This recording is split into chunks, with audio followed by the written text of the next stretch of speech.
WOYK. Here he swings and hammers it. Watch this one go. It's a game winner. Revs Baseball on WOYK is brought to you by People's Bank, WellSpan Sports Medicine, Shipley Energy, Maple Donuts, Broadway Transmission, Flying Feet, Dasher Investment Services, York Mitsubishi, Kochman Kunkel Insurance Group, Heritage Lawn and Landscape Care, York Dental Sleep Therapy, Rudders, Pennsylvania Lottery, Neighborhood Family Markets, PSECU, Kona Ice, Smith, Mayer and Little, York County Bar Association, and by Downtown Inc. Swing and a deep drive to right field. Watch this one go. He fires. Game over. Base hit. It's a fair ball. Swing and a miss. He struck him out. He slides. He's in. Revs win it. Now, with the call of today's game, here's the voice of the York Revolution, Darrell Henry. Good evening, everyone, from People's Bank Park here in downtown York. Welcome to game number 85 of York Revolution Baseball. Tonight, game 2 of a 4-game series, game 2 of a 7-game homestand, and last night it got off to a terrific start. Revs continue the series here tonight, hosting the division rival Sugar Land Skeeters.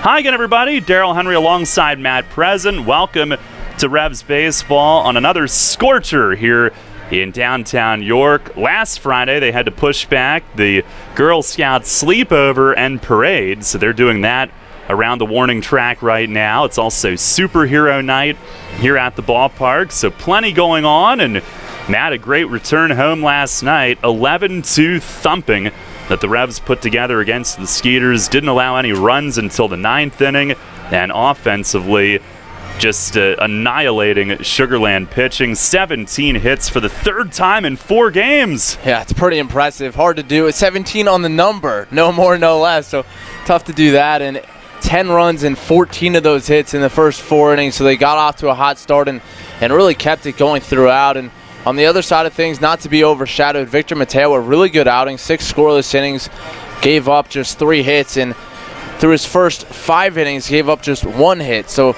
a really good outing on both sides of things, and the Revs really have had a solid ERA here in the month of July. 3.20 is their ERA this month, contrasting to a 5.07 ERA in the month of June. Yeah, through 4 innings and 5 innings last night, the Revs were out-hitting the Skeeters 14-1. Again, they out-hit them with 17 hits to 6, as it ended up being last night. And the Revs now 8-6 in the second half, have won back-to-back games, 4 of the last 5 overall. Sugar Land slipping to 5-8 with the loss last night. And it was the 399th regular season win in People's Bank Park history for the Revs. They go for number 400 here tonight. It won't be an easy task facing league ERA and wins leader Michael Nix, who comes in 8-5 with a 2.28 ERA. Frank Gailey will look to get that done, though, against him. He's 7-6 with an ERA of 4.95. Then these two squared off in the final game of the first half on a Sunday afternoon a couple of weeks ago. Neither gave up a run, and the Revs would go on to win it 1-0 in 10 innings, part of a current 6-game winning streak that they have against Sugar Land, now 8-3 against their division rivals this season. Well, last night after the game, Curtis Parch departed the team and has been placed on the suspended list as of today. We'll check in with Mace later on in the pregame. He'll get into that designation and what all that means for his ball club, so stay tuned on our pregame tonight. Matt, meanwhile, caught up with Revs reliever Joe Van Meter, who had another scoreless inning last night. He'll be our feature guest coming up here on the program as well. First pitch tonight set for 6:30 here in downtown York on Sports Radio 1350 WOYK. Having the gang over to watch the game? Keep them happy with great BestJet products from your neighborhood SureSave markets. Football fans, hockey fans, basketball fans, everyone's a fan of game day party planners with $18.93 deli items. BestJet hot dogs go great with BestJet kettle cooked chips. Or serve up a couple BestJet Rising Crust pizzas with 12 packs of BestJet soda. Throw the best game day party ever with BestJet products. Shop Sobel's Markets in Shrewsbury, Stewartstown, Whiteford, and East York, Wetzel's in Glen Rock, and Nell's Market Fresh Foods in Spry. Celebrate the history of our national pastime at the National Baseball Hall of Fame and Museum in Cooperstown. See priceless treasures that will bring your baseball memories to life. Cooperstown is where you, your family, and your friends can relive baseball's greatest moments and honor the all-time greats of the game. Plan your family visit today at baseballhall.org. Sports Radio 1350 is your home for local and national sports. The Big Sports Talker also has you covered with news throughout the day. Catch statewide updates on news and sports from Radio PA. Stock reports with Your Money Now, mornings and afternoons. And national news updates every hour from Westwood One. Stay up to date while getting your sports fix all day. Sports Radio 1350 WOYK. First in York, first in sports. Facing a legal issue can be a frightening time. What's my course of action? How do I know who to call? Fortunately, the York County Bar Association makes it easy. Now, you only need to make one call to find the right lawyer for you. Call the York County Bar Association and let us help you find the right lawyer with our Attorney Connection Lawyer Referral Service. Just call 854-8755 or visit yorkbar.com. Don't hesitate in getting the help you need. Contact the York County Bar Association and let us help you find the right attorney at the right time. The revolution plays here. Play ball! The new Sports Radio 1350. Matt Present here with Joe Van Meter before Game 2 with the Skeeters. And Joe, you've had a bunch of different roles throughout this year. You know, pitching in middle relief, you got a start, and then getting a spot to close last week. What's it been like with all those different roles? You know, you just got to be ready. Whenever Mace wants to, whenever he wants to call my number, whatever role that may be, I'm going to do my best and compete to the best of my ability for my teammates. But I just try to approach it the same way. It's got to feel good, though, just to be back out on the mound. I know you battled injuries a lot last year, and now to be, you know, halfway through the summer and pitching well and healthy. Yeah, it certainly has been. Sitting on the couch for 2/3 of last year, watching this game be played, it made me want to come back and work harder and get back on the field as soon as possible. It was a tough time, but I felt it happened for a reason. What was that recovery like? Just a lot of core exercising, and I didn't want to go the surgery route, but just trying to get my core strong to allow my back to feel better, and it absolutely got stronger, and I was ready to go. Now, big golf outing for you guys on Monday. Are you the pick to win it, and if so, why? No, I'm going to pick Chong. I heard he could play pretty well. Or Mace could play. He's a sleeper. I heard he used to be a scratch golfer, so two pretty good sleeper picks right there. But I know some of the time you spent away from the field has been caddying, so something we have in common. Any funny stories from you from your caddy experiences out there on the golf course? The funniest one that I heard was, you know, we get a lot of celebrities, baseball players, football players, but Justin Verlander, apparently, now this could be true, he made one of the caddies in the winter, because he plays year round. Not so much now that he's dating Kate Upton, but he's from the same city where the club is. He made a caddy jump in the freezing cold water. Him and Andy Roddick were playing, and they made him swim 100 yards to the other side. And if the caddy made it to the other, when the caddy made it to the other side, they gave him 10 grand. So, I mean, the caddy got ammonia. Forgot to mention. Is it worth it? Would you say it would be worth it? Yeah. You said you've gotten the caddy for him a couple times, right? Yeah, twice. And he's a funny guy. Definitely doesn't want to talk baseball. He just wants to go out there and have fun with his buddies, and he loves the game, and he can hit the ball a mile. So he just likes to bust balls, and we just have a good time out there. When you're, you know, away from the game, besides golf, what do you look to kind of relax yourself and take your mind off of baseball? Well, definitely golf. I like to go to the movies and Netflix, just relax and take my mind off the game. I like to go out and eat some good restaurants with my teammates and just enjoy the camaraderie and the friendships that I built over the season, because we got a really good group of guys, and I enjoy hanging out with them off the field. So group of guys and a team that's playing a lot better of late. And what are your goals for the rest of the season? My goal is to go out there every time my number's called and compete to the best of my ability, fill up the strike zone, just be a competitor, whatever that role may be. And I think we have something special brewing. I think the adversity and the tough times we dealt with in the first half of the year was meant to happen, and we have a lot of good veteran leadership, and we got guys really swinging the bat now and taking a little pressure off the pitching staff, who has done a pretty darn good job the whole year. But hopefully we can keep this thing rolling, and you just never know. We're having a lot of fun, that's for sure. All right, Joe, thanks for your time. Best of luck. Yeah, absolutely. Thanks for having me. All right, Joe Van Meter joining you, Matt. Good stuff with him. And, you talk with guys now, and there's definitely a different mood about everybody. You get that sense, and he talked about it there. There is, and I just think it's a different mentality. The guys are having fun more, I think. There's a looseness about them and a renewed confidence. I think that's the biggest difference, is guys are going out there expecting to have success, and it's kind of a chicken and the egg conversation. It's easy to be confident when you are successful. You're going to be more confident when you're enjoying success already, but the confidence itself also breeds the success. Yeah, and it has been fun to watch for sure. The Revs a half-game lead for first coming in tonight after last night's big win. We'll chat about that and several other topics with Mace on the Broadway Transmission Manager's Report up next. This is Dustin Hawkinsmith with the Keystone Sports Network. For the best Penn State football analysis and commentary, listen to Sports Radio 1350 every Tuesday, Thursday, and Saturday at 8 a.m. and after Revs games for the Keystone Kickoff Show. We'll bring you game reviews, player evaluations, and recruiting news. So for the best in Penn State talk, tune to Sports Radio 1350 WOYK for the Keystone Kickoff Show. Brought to you locally by your neighborhood SureSave Markets. Can't get enough of the Birds? WOYK has you covered.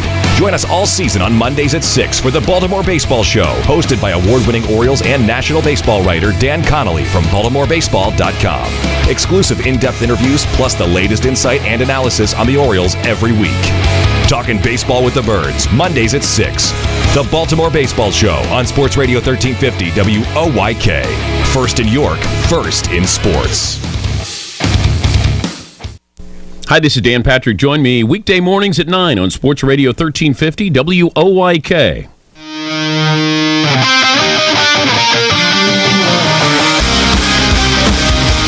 Fans, it's time to go inside the clubhouse for the latest on your York Revolution and tonight's matchup. It's time for the Broadway Transmission Manager's Report. Now, here's the manager of the Revs, Mark Mason.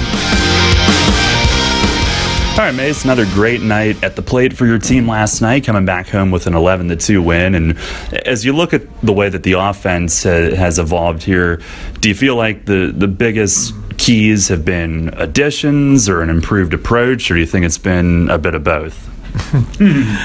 I'm laughing because 3 of the last 4 nights we had 17 hits, and all 3 nights we hit it in the cage. So last night in the 3rd inning, we had 7 runs and 10 hits, and Tejeda said to me, "We're in the cage again tomorrow, right?" so I'm starting to wonder if the cage is the incentive instead of going out and taking batting practice in all this heat. But, we talked about that the other night. I just think the approach is better when we don't watch balls fly over the wall during batting practice. And I really believe that sometimes that we take that home run swing into the games and we get real pull happy trying to pull the ball on every pitch. And when we're working in the cage, I think we're staying more tuned into what we're trying to do and a little more mechanically and have a better mindset and a better approach. So I think Polo working with those guys in the cage one-on-one, and we're talking about the pitcher we're going to face that night and the way they approach us, I think those things probably have made the difference. At this point in the year, we've had enough batting practice outside right now that taking batting practice in the cage is not the end of the world.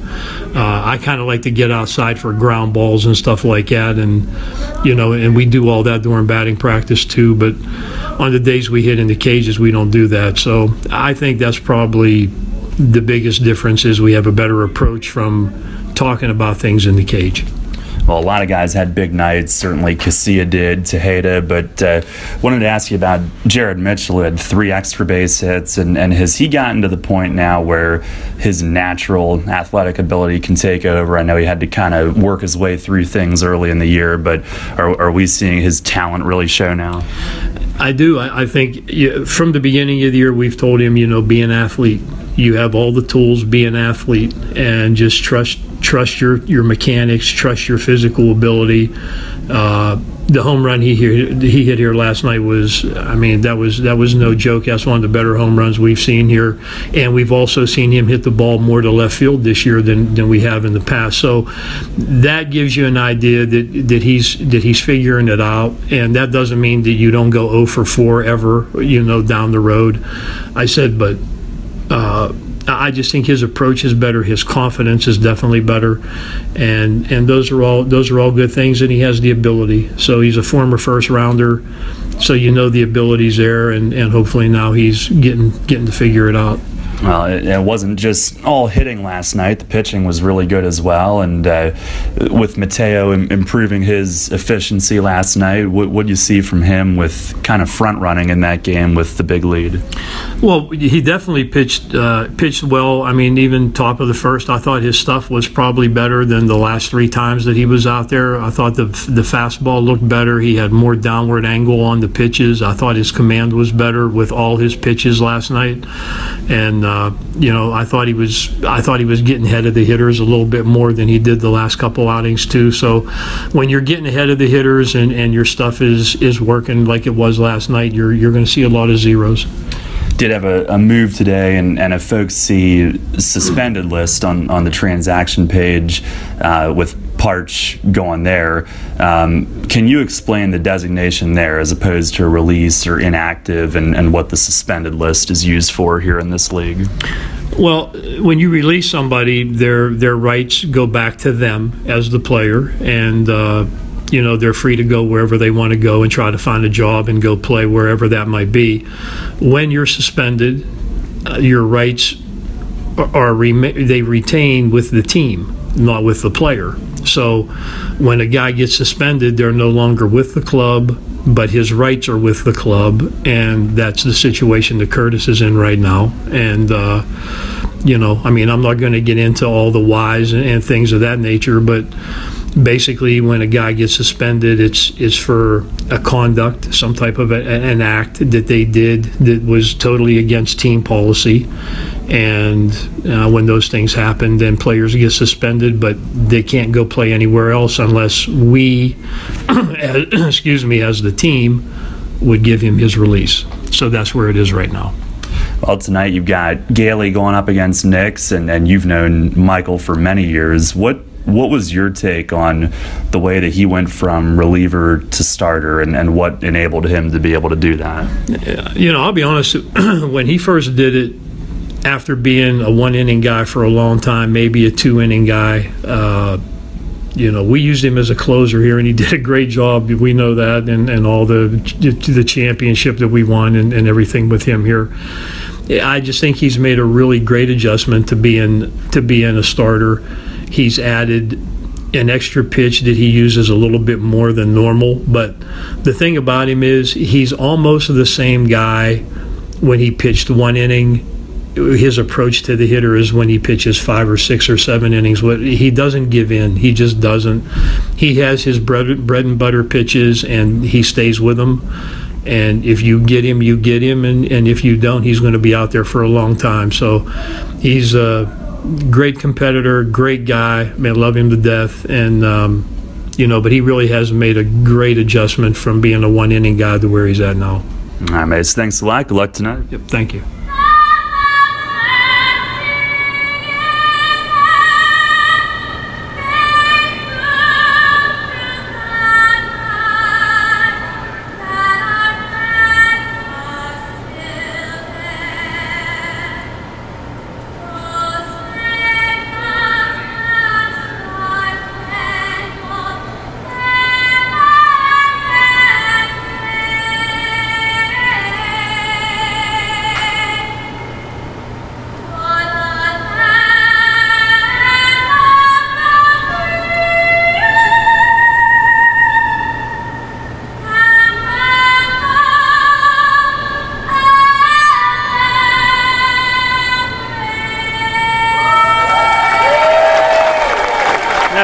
national anthem here tonight at People's Bank Park as the Revs get set to host the Skeeters, trying to make it 3 in a row overall, 7 in a row against Sugar Land, and number 400 all-time in regular season play here in the friendly confines. For the Skeeters tonight, starting lineup brought to you by Flying Feet. It's Joe Benson in right field leading things off. Josh Prince, the second baseman, hits second. Kevin Aarons will play short tonight and bat third. Hitting cleanup is Travis Scott at first base. Brian Pounds, the third baseman, hits fifth. Hitting sixth in center field tonight is the versatile Anthony Jansanti. Wilfredo Rodriguez will catch and bat seventh. Cole Gillespie, the DH, hits eighth. And Derek Miller in left will bat ninth. Again, Benson, Prince, Aarons, Scott, Pounds, Jansanti, Rodriguez, Gillespie, and Miller. For the Revs tonight, it'll be Alonzo Harris back in there. He's in center leading off. Alexi Casilla at second base will bat second. Hitting third and catching is Isaias Tejeda. Michael Burgess at first base in the cleanup spot. Luis Cruz in the lineup, DHing, and he'll bat fifth. Jared Mitchell in right field is hitting sixth. Batting seventh and left, Tyrone Verona. Carlos Triunfal at third base hits eighth, and Ryan Dent is the shortstop batting ninth. Again, Harris, Casilla, Tejeda, Burgess, Cruz, Mitchell, Verona, Triunfal, and Dent for the Revs. And Frank Gailey ready to go tonight. He's tied for second in the league in wins, 7-6. 4.95 ERA coming in tonight. Picked up that seventh win his last time out, beating Bridgeport 6-3 on Sunday. He's won back-to-back games, going from 5-6 back above 500 to 7-6. Our Dasher Investment Services first pitch is lofted high and a long way, but well foul over the left field side. Benson swinging early, and it's no balls and a strike. Underway tonight at 6:32. 96 degrees on the stadium board. Overcast, a little bit hazy. And the 0-1, it misses outside the split. Revs are in the alternate whites with the shoulder stripes. Sugar Land has switched to their black jerseys tonight. A 1-1, and a changeup missed away. Plate ump is Brian DeBrouwer, Jim Clayton at first, and Brian Miller at third base. Benson hitting .238, but his last 10 games, .375, and they've put him in the top spot. 2-1, and he lines a base hit to right field. Hard hit the other way, and Mitchell had to play it on a hop and give him one base on it, a single to start the night. A good pitch from Gailey down and in, but Benson just a little bit of an inside-out poke and just in front of Mitchell and right. Well, Gailey, who has faced the Skeeters 3 times, the first 2 times he gave up 5 runs and 6 runs. One of those in Texas, one in York. Those were back-to-back starts in May. Last time he was brilliant. And here's a bunt try from Prince down to third. Triunfal, bare hand throw, got him. Outstanding play. It is a sacrifice bunt, but Triunfal gets the out on a do-or-die play. Prince bunted it a little bit hard to third, but Triunfal, given the chance thanks to the hard bunt, made a terrific play, charging and barehanding. He knew exactly how much time he had, picked it up, threw it in one motion, and again, I've been talking about this a lot lately, but it's good, Daryl. The backing up that this team is doing defensively. Not only did Dent go to third, but Tejeda hustled all the way down the line. And in overall defense, the Revs all alone, second in the league, but it's also little things like that. Here's Kevin Aarons, the 3-hole hitter, batting at .273. Gailey, a look back, the pitch, fastball missed away. We mentioned that last outing against Sugar Land for him, July 2nd. He matched Michael Nix with zeros, went 7 scoreless, giving up just 5 hits. The Revs would win it 1-0 in 10. 1-0, And a fly ball, shallow right center. Harris has it lined up and makes the grab. It's a night off for Witherspoon, so Zoe is in center. And he stutter-stepped a bit to figure out the timing of it and was there waiting on it in shallow right center. 2 down. The first steps that these guys get in the outfield are just tremendous. Here's Travis Scott, who we will see for the first time since the Skeeters were here back in late May. And Scott was MIA last series they were here with the calf injury. First pitch, breaking ball up and in. He missed about 13 days with that. But he said he was pleased with how quickly he did get back from that. Has been a little bit slow at the plate, perhaps due in part to that injury. 176 the last 13. 1-0. Breaking ball. He hooks a liner off Burgess's glove and into right. And around third is Benson. And Sugar Land has struck first. Now Burgess leaping up. He almost speared it. Would have been a great play to end the inning. But it hit right off the tip of his glove. Slowed it down on its way into right. And Travis Scott with his 40th run driven in. 1-0 Sugar Land. He has always seemed to hurt his former team. Here's Brian Pounds. First pitch, fastball up and away from his former road roommate, Frank Gailey. Pounds hitting at 213, 217 with Sugar Land, but has been on a good stretch. Last 10 games, 351. Swings here, comes up empty. Gailey dealing him the changeup. And they have named him the K-Man tonight. How's that for return to York?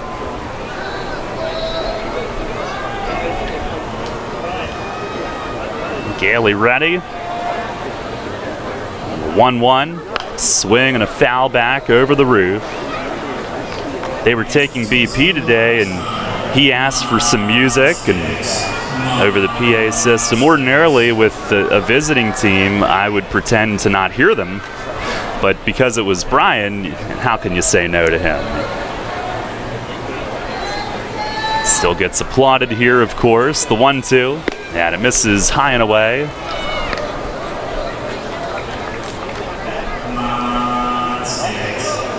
So what'd you put on for him? Some slow jams? No, Joe put on superhero music. I think Batman was on the list.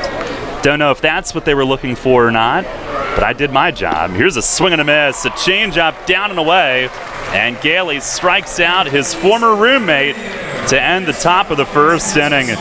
1 run, 2 hits, 1 left. The K-Man, Mr. Pounds, is down swinging. Now we played a half inning tonight. It's the Skeeters 1 and the Revs coming up. You hear a lot about CPAP masks these days, but here's something you don't hear much about. Over half of the people who wear a CPAP mask for sleep stop wearing it within a year. How's that working for you? Dr. Gordon Bell would like you to hear this. York Dental Sleep Therapy has dental options that can help many of those people. If you or someone you live with is struggling with sleep apnea, visit yorksleep.com and see how Dr. Gordon Bell can help return your home to peaceful nights of deep, restful sleep. If you're groggy during the workday, if you wake up feeling exhausted, if you would like to get your nighttime sleep patterns back to a healthy state, get a confirmation from your doctor, then meet with Dr. Bell at his office on West Market Street in Hallam. He'll evaluate your symptoms and discuss which treatments would best suit your situation. Dr. Bell can restore restful sleep and get you feeling better day and night. York Dental Sleep Therapy. Call 316-1299 or visit yorksleep.com to learn more. Hey Revs fans, get points or great rewards just by supporting your team through the new Revolution Rewards program. Use the new York Revolution app to receive and earn points for ballpark food, store discounts, stadium tours, and more. Available through the Apple and Google Play stores, the York Revolution app also features team news and exclusive content, contests and promotions for Revolution prizes, online ticket purchases, live game streaming, and more. Download the York Revolution app today. Free stuff by supporting your team? That's Revs time. Your teams all the time. York's only place for local sports. Sports Radio 1350 WOYK.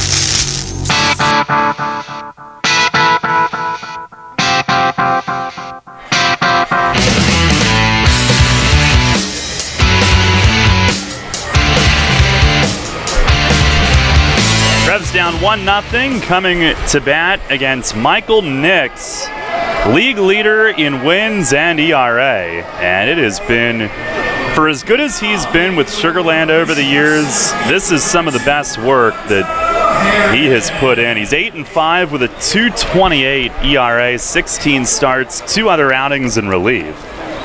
And this is the one that gets me. I don't know if I've ever seen a starter do this. 32 fewer hits than innings. 94 2/3 innings, 62 hits. 31 walks, 70 Ks. Opponents at 189. Only 3 homers given up. His first pitch of the night to Alonzo Harris. He shows a bunt, takes a strike at the knees. Alonzo a night off last night. He seemed to enjoy himself coaching first, but I'm sure he's glad to be back in there. Tied for 6th in the league in hitting at 303. And the 0-1 fastball down and away. He's tied for 3rd in runs scored with 47. Has 8 home runs. We have superheroes photoshopped onto the board tonight. A 1-1 and a fastball strike on the outer edge. 1 ball, 2 strikes. Revs the last 5 games hitting .342. Nix the wind back, kicks, delivers, and a ground ball toward the middle, and it's going to crawl through into shallow center. And Alonzo Harris, a leadoff hit, behind in the count, but he's on to start the night for York. And for Harris, he extends a 26-game home on base streak now, 26 in a row at home, which has been the league's best home streak. He has really enjoyed, well, he's hit well everywhere, but he has particularly enjoyed it here. Here's Alexi Casilla, pounds in at 3rd. First pitch is watched for a low strike. Casilla hitting at .385 in 26 games and entering play tonight with the hitting streak at 18. 18 in a row, hitting .423 on that streak. Now the 0-1 and a swing and a foul tip off the shin guards of either Rodriguez or DeBrouwer. Casilla, who wasted no time last night, doubled and drove in a run in the first, and then singled, or actually tripled in the 3rd, and then singled in the 4th. Came within a homer of the cycle on his 33rd birthday. What a night. Throw to first, and Harris is back standing. The 18-game streak, the second longest in the league this year. Jan Santee, a 26-gamer for Sugar Land in the first half. The streak ties the 9th longest in Revs history. Harris the lead, not running. Pitch is tipped foul. And Casilla hangs in there, bouncing it straight back. The 18-gamer matched with Johan Lamonta from May of 2014 for the 9th longest in team history. Last year when Tejeda was on his, we were able to say, okay, longest since this, longest since that, but Tejeda's 28-gamer last year, the 2nd longest in team history, so it's the longest since his. Here's a ball outside, 1-2. Nix with a lot of cutters, tried to backdoor one and sneak it over on Casilla. Revs down 1-0 here in the first. 1-2, Harris running, pitches high and wide. Rodriguez the throw and a head first slide, and he's in. Got to the back corner of the bag. A good throw from the Sugar Land catcher, but Harris swipes his 17th, and the Revs have a runner in scoring position with no outs. It didn't seem like a great jump there from Harris. Looked like maybe took an extra step before going, but he certainly makes up for it with his speed and a good dive to the back corner. So 2-2 on Casilla. And he'll look to at least move him up if he can. The pitch to him down in the dirt, and the count goes full. Michael Nix, in his last start, had perhaps the longest scoreless streak I've ever seen in this league come to an end. A 40-inning scoreless streak, which is a franchise record. And he only gave up a run in one of his innings in Lancaster in that start, or home against Lancaster. 3-2. And a line drive down the line in right field. Base hit, 19 in a row. It one-hops the wall. Harris scores. Casillas slides in with an RBI double. And it just continues for Alexi. An RBI double, and again, he wastes no time. Does it in his first at-bat. 19 in a row, and the game is tied 1-1.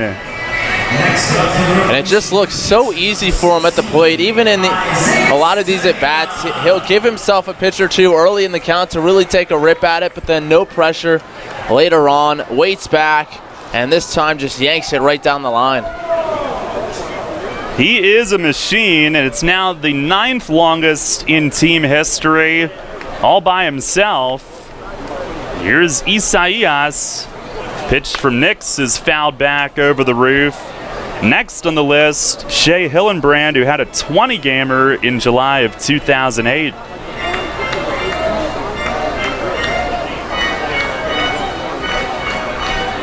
And Casilla, who's obviously not the biggest guy, but he's got some pop. Another extra base hit for him, yanking it hard to right. The 0-1, and a bouncer toward third. That's foul, rolling near the line, and Pounds fighting Polo for that one. Tejeda comes in tonight on an 11-game hitting streak. He had a double and a home run last night. The home run was just pulverized to left center. The double was hit 405 pretty much, right off the baggy and dead center. And he's hitting 447 on his 11-gamer. There's the 0-2. Swing and a miss. And Nix kept it down around the knees and got Tejeda, who didn't get cheated trying to connect on that low fastball.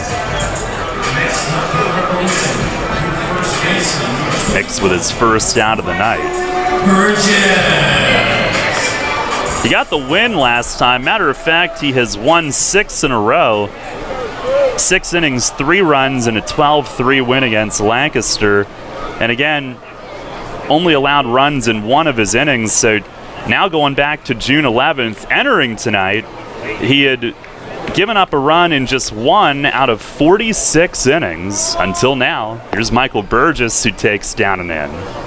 The league has scored off of him in just 1 of his last 46 innings. But the Revs with a first-inning run off of him tonight. He'd gone 36 days in a row without giving up a run. 1-0, and that misses down and in. Burgess at 274 with 11 home runs, 38 driven in. If you're wondering, the Revs record for longest scoreless streak, and we thought this was pretty good. 27 2/3 by Sean Hill in 2012, but Nix was at 40. The 2-0 swing, and he fouls it back. Fastball might have been up a little bit, and Burgess a good rip at it.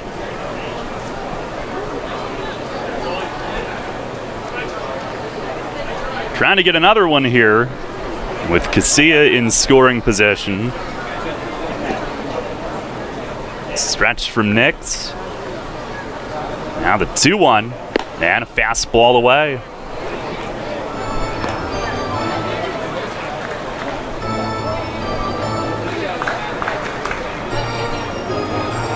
Now making him labor here in this hot night here early on. Although Nick's used to that. He's from Auburn, Alabama, went to Auburn.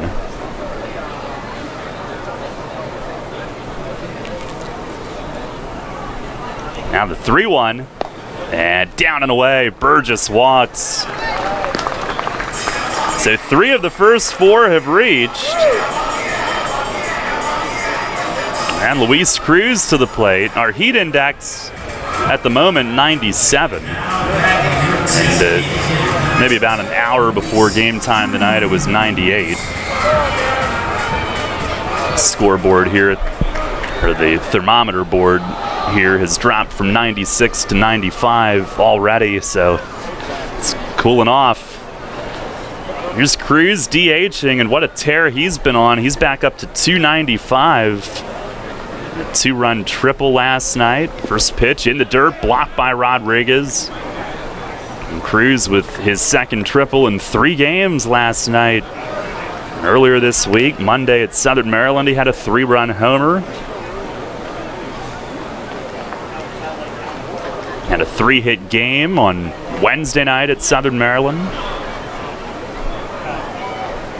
Revs have tied it up 1-1 here in the first.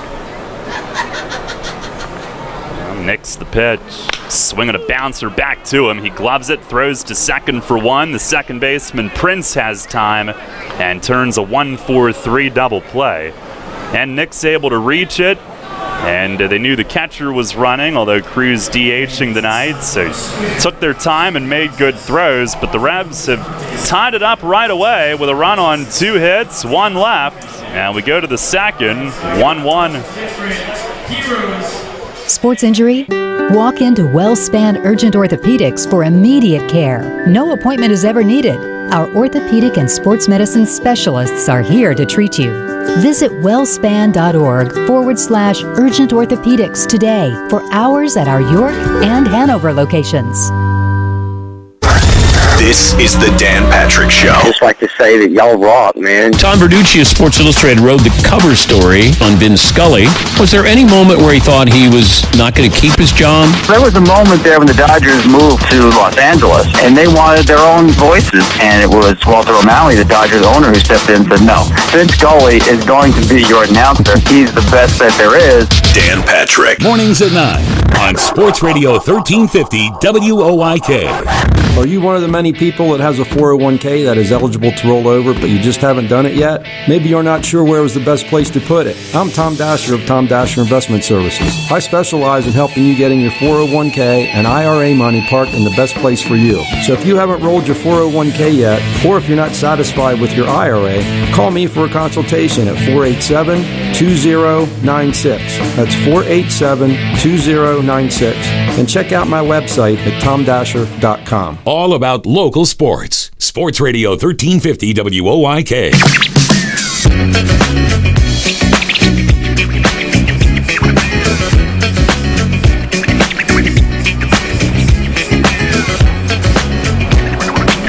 Tied at 1 as we head to the second. And Anthony Jansanti will lead it off. The only man so far this year with a hitting streak longer than Alexi's current streak, extending it to 19 in the bottom of the first, tying it with a double, 2 batters in. And Gailey to face Jansanti. First pitch slips high and away. So these two starters who matched each other with zeros back on July 2nd. The Revs won at 1-0 in 10. They each give up a run in the first tonight. Here's a swing and a miss. Good split from Gailey. That one unraveling in there at 69 miles an hour. Jansanti overall at 280. Pitch down and in. He moves his back foot as that skips to the backstop. He got off to About as hot a start as any hitter in the league. Went to the All-Star game for Sugar Land. Has cooled off a bit of late, though. He drove in the only 2 last night, 2-run single in the 9th. Pitch here stays high, and now 3-1. Trying to drop that split in there again.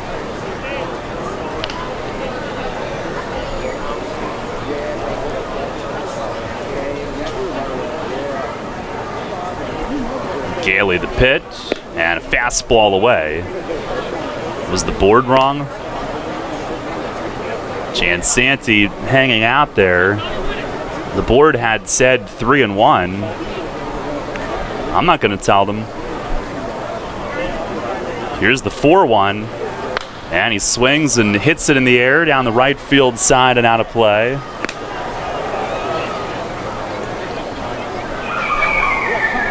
Well, we have conflicting reports in the press box as well, so whatever. Just sweep that under the rug.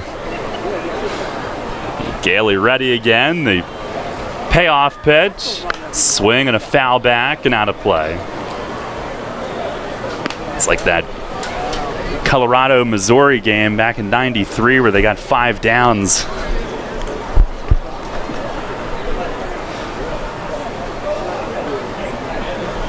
Gailey again to the plate. And a chopper to third. Oh, it eats up tree and fell and skips into left. Jansanti on. A chopper, and I think Carlos thought he was going to get the big hop, and it top spun down to the dirt sooner than he thought. Ended up short hopping him, glanced off his glove.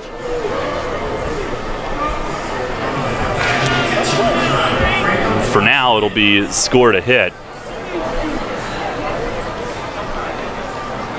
Well, like you said, more of a mental mistake there than a physical one. It looked like he was a bit indecisive as to whether to come in or play back, and he started back and then tried to come in last minute and play the short hop, and just too much topspin on it as Gailey now will check on the runner at first. Here's Wilfredo Rodriguez, the catcher. And first one from Frank is in at the knees, a changeup strike. Rodriguez hitting .331, 2 homers, 13 driven in. That's in 36 games played. It's given them a boost since coming back. Pitch down and inside, 1-1. He was a terrific playoff performer for them last season.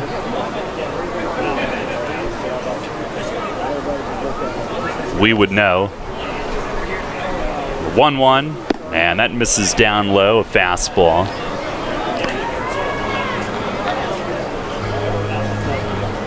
Gailey's last 3 starts, 17 innings, 5 earned runs. Revs are 3-0, he's 2-0. Pitch, and it's on the inside corner, a changeup strike. His last 3 starts, a 2.65 ERA. We asked Mace about it last time, and he mentioned biorhythms.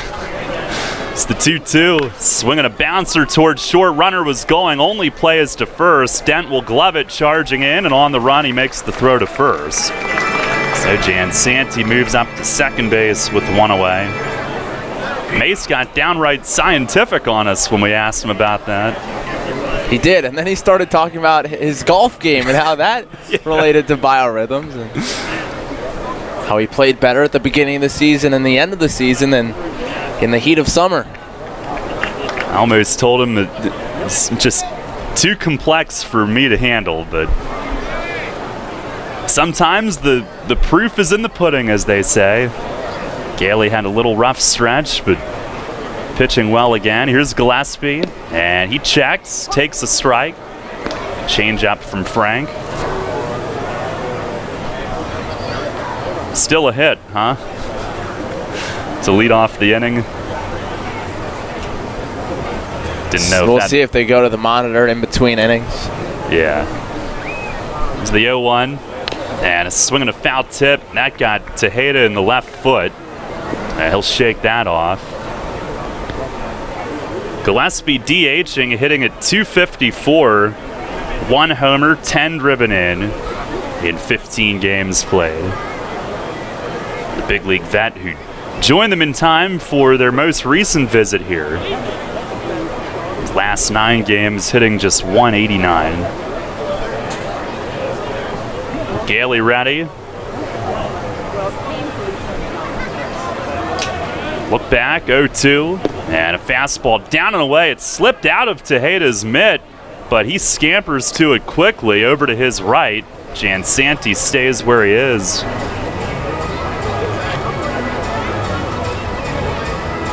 Not in the lineup tonight, but Sugar Land's most recent player addition, again, right before a series here, infielder Dickie Thon, who indeed is a Dickie Thon Jr. His dad played in the big leagues. Look back, the pitch, and a change-up away, 2-2. A lot of change-ups from Frank early on tonight. Thon actually a 4th-generation pro ball player. And I guess it would be his cousin, Freddie, who was with Long Island a couple of years ago. 2-2. And a breaking ball, strike 3 called. A backdoor slider froze Gillespie, and Gailey with a big strikeout, 2 away. It's his 2nd of the night here early on. They're really mixing all 4 pitches nicely here in the early going. That one, the slider, but he's been able to establish the fastball, the changeup, the splitter. Here's Derek Miller. Pitch from Gailey. It's just outside. Going after that outer edge again with the change. Miller at .218, 5 homers, 28 batted in. His last 14 games held to a .152 clip. There's the 1-0. Yeah, that's off the plate away. Gailey will take a walk behind the mound, wipe the forehead, looking to regroup. Trying to work around the leadoff base runner. There's the 2-0, and it cuts inside and miss. Slider there. First base is open, but Benson on deck has been hot. Miller has been not.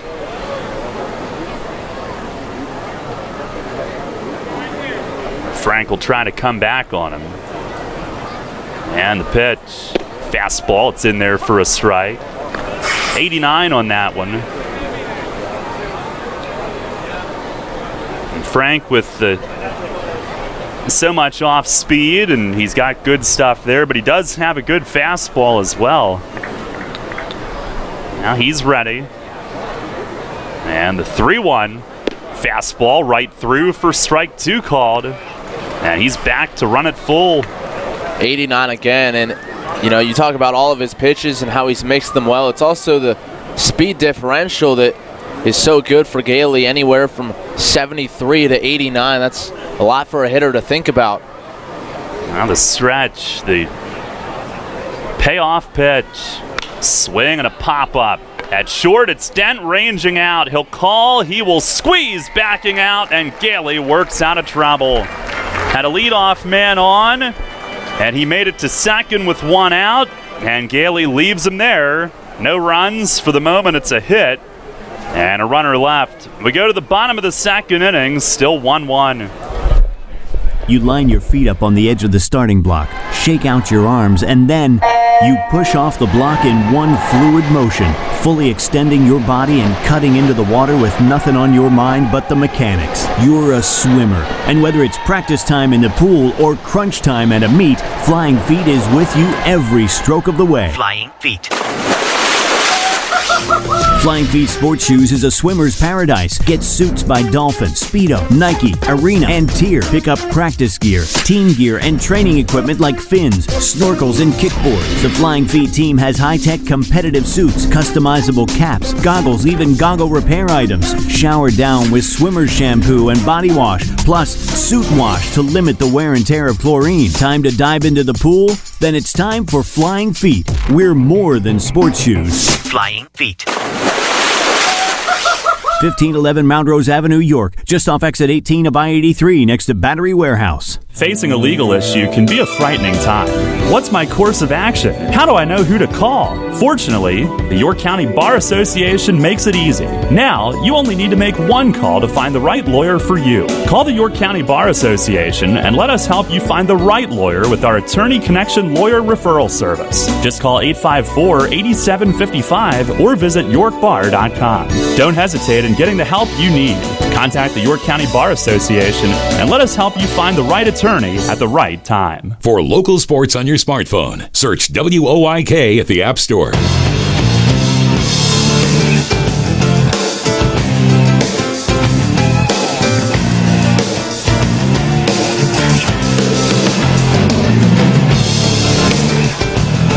One game, we go to the bottom of the second inning, and Jared Mitchell, who's been scalding hot, leads it off. Pitch from Nix, he shows a bunt, takes it low.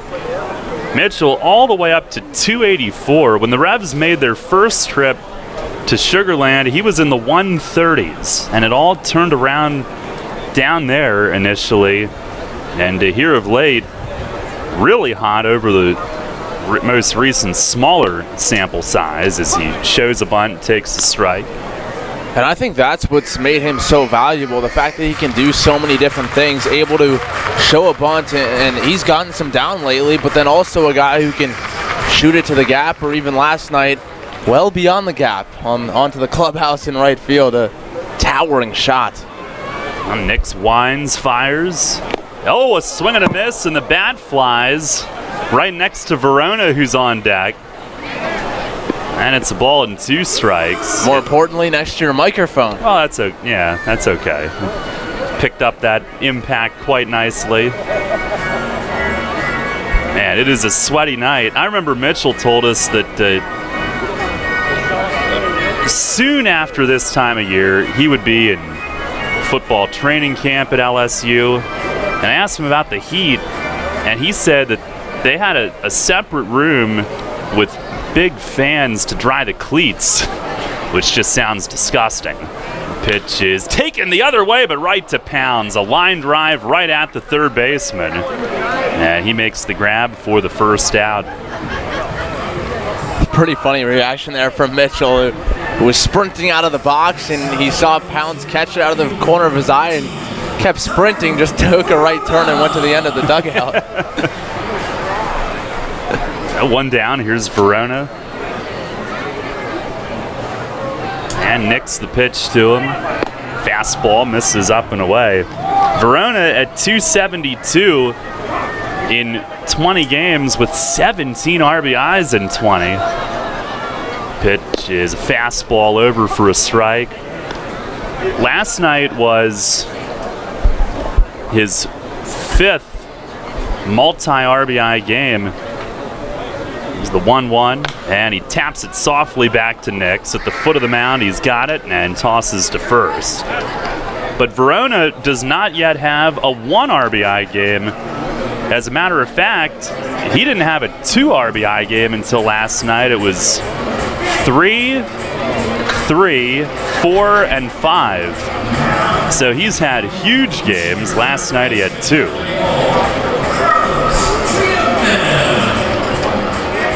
With 2 outs, here's Trienfeld. He's hitting at 254 with 4 homers, 15 driven in. 1-1 game here in the bottom of the second. And Nix, the former Revs 2-time champ, fires, and a chopper over him and over second. And up the middle, Trienfeld with a 2-out single. First pitch swinging, he chops it back up the box. Revs with their 3rd hit. Little past 7, we'll pause for a station ID. First in York, first in sports. Your only local sports station. The new Sports Radio 1350, WOYK, York, Pennsylvania. Oh, 2-out base runner for Ryan Dent. What was that? Did a tray fall? Might have been a downtown noise. Oh. With the tray. First pitch to Dent is low. Dent the last 2 nights, 4 for 8. With an RBI and a double, he's up to 238. Couple homers, 25 driven in. A 1-0, and that misses down and away.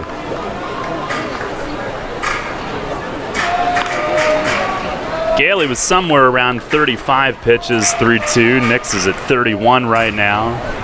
The fans are literally fanning themselves off as we sit here looking out in unison, waving those fans that they were given. Pitch is way high. Rodriguez almost leaping. It's 3-0. He'll ask for time and get a new ball for Nix. Perhaps some sweat on that last one. Slippage. 3-0. Alonzo Harris on deck.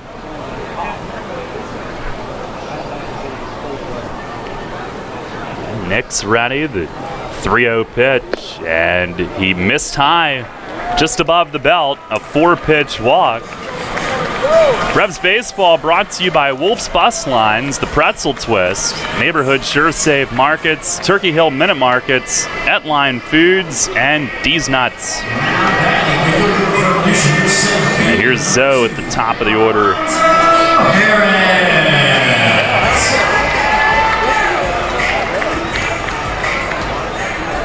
Alonzo a single, a steal, and a run scored in the first inning. 48th run, third most in the league. And that's with missing about 3 weeks. Pitch from Nix, swings and fouls it against the netting. He goes after the first one this time. Nix had gone 5 straight starts without a run. Before that, he had gone 3 straight, giving up only 1 or 2. And before that, he had another one where he gave up none. There's the 0-1. Fastball for a strike. A throw behind Trienfel, and he dives back. Just got the hand in at second base. Rodriguez came up firing. Trienfel trying to get a big secondary lead and barely got back. Nix was the All-Star Game starter for the Freedom Division. Now he's ready. 0-2, and in the dirt, blocked by Rodriguez. He's now 34 years old, but putting together one of his best years, certainly in this role, and he's had some really good ones. His 6th different season with Sugar Land, with stints elsewhere in between. He deals, and it's down and in, made Harris stands. The game here in York a couple of weeks ago, 6 scoreless, only allowed 2 hits. Former 11th round pick of the Braves in 05. Last year, much of his season spent in Mexico. And joined Sugar Land for 6 starts late. Did help them in their playoff push. 2-2. Swing and a miss. He went down low and got Alonzo. Second strikeout, and he strands 2. The Revs putting together a 2-out threat. No runs, 1 hit. They leave both. Now we go to the third, still a 1-1 game.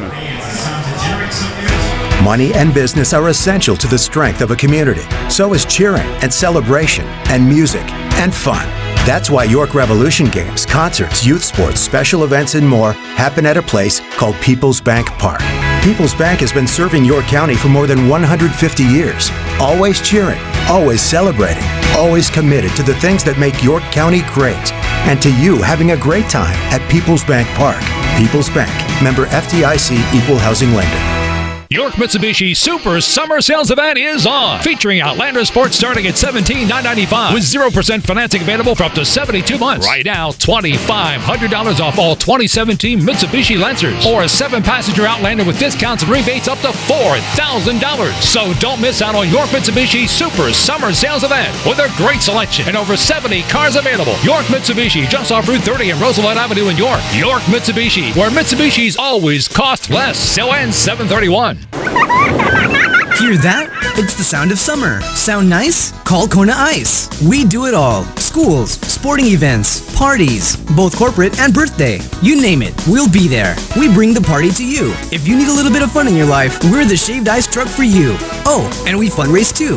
This summer, cool down with Kona Ice. Give us a call at 1-800-KONA-ICE or visit us online at www.kona-ice.com. Kona Ice. Flavor our world. Your teams all the time. York's only place for local sports. Sports Radio 1350 WOYK.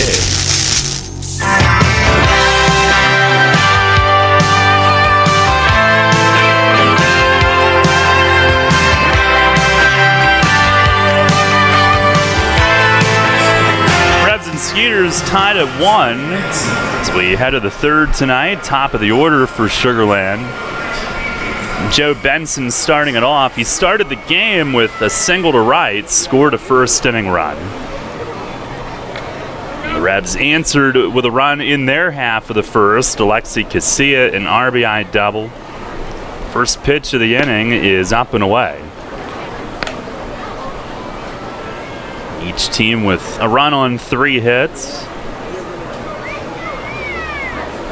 Gailey from the belt, the 1-0. And a swing and a miss. Two-seamer running off the plate away. Matt, are you working on a deal for us? Are you negotiating? Just saying hi. I do see some tasty treats in the diamond deck. Pitch is nubbed past the mound. Dent has to charge. Bare hands, fires, got him! Great play from Ryan Dent. Do or die on a bleeder in front of short.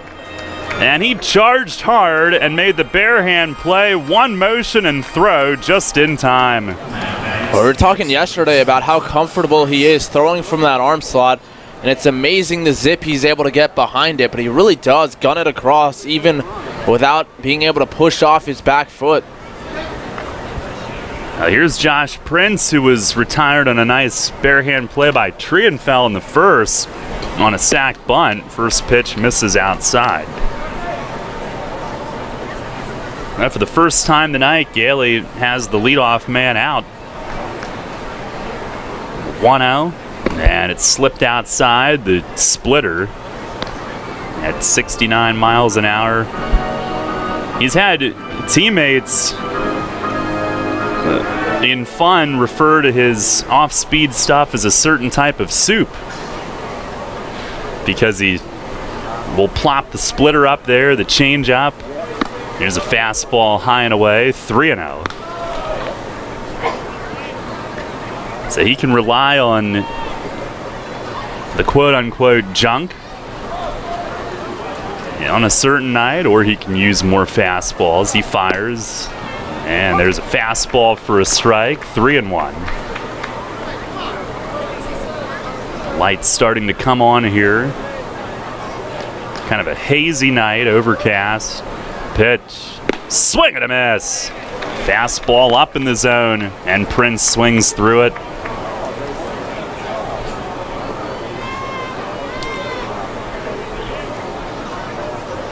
Prince, who's second in the league in walks. Here's the payoff pitch. And he swings and pops a foul back and out of play. Gailey went from 88 to 89 on that fastball, and it rebounds the entire way down off the light standard to the front row next to the Revs dugout. And Z playing bat boy catches it on the bounce. Another 3-2. Strike 3 called. Fastball at 90 on the inside corner. Prince chucked the bat and was a third of the way to first base. And it's strikeout number 3 for Frank. Well, in the second, Frank got behind Derek Miller 3-0, battled back with 3 fastballs to get him to pop out to shortstop. That time falls behind Prince, and again battles back with the fastball, ultimately picking up the strikeout. 2 down. Here's Kevin Ahrens, who flied to center his first time. Gailey the pitch, fastball a little low. A 1-1 game here in the third.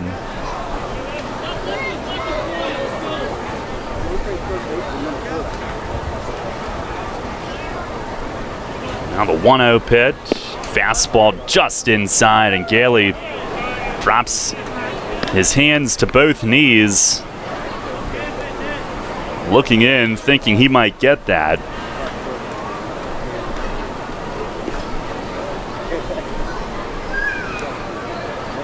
Now from the belt, the 2-0, and there's a strike. He took a little off.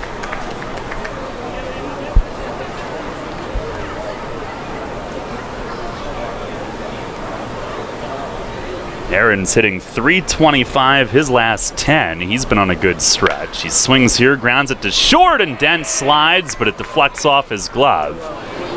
And into shallow left center, a 2-out hit. Ahrens hit it sharply just left of the mound, and Dent attempting a sliding pick, but a tough play for sure. And when you have to go to the ground, but it's not full extension, those are always tough because you kind of have to pull your glove back towards your body as your momentum is carrying you forward, and looked like it might have taken a little bit of a higher hop than Dent expected to last minute on a sliding effort. Now here's Travis Scott. First pitch is fouled back and out of play. Scott, an RBI single in the first inning, giving Sugar Land their run. That came with 2 outs and hit a line shot that Burgess almost plucked out of the air, leaping up. Would have been a great play. It's the 0-1, fastball, and a called strike 2. Now Gailey trying to get his guys right back to the plate. Having put some pressure on Nix early tonight. 1-1 game. Ready, here's the 0-2, runner goes, fastball high, it missed, the throw down to second is late, as Tejeda had a decent one to throw on, but Ahrens had a great jump and slides in with a 2-out steal. The Skeeters, who are right around the middle of the pack in steals, came in tied for 4th. Ahrens doesn't run all that much, but he's into scoring possession. On the 1-2, swinging a line drive to right center field into the gap, and it's going to score a run. It one-hops the wall, and Ahrens will score. Scott into second with a stand-up double. RBI double. He has driven in both for Sugar Land, and the Skeeters lead 2-1.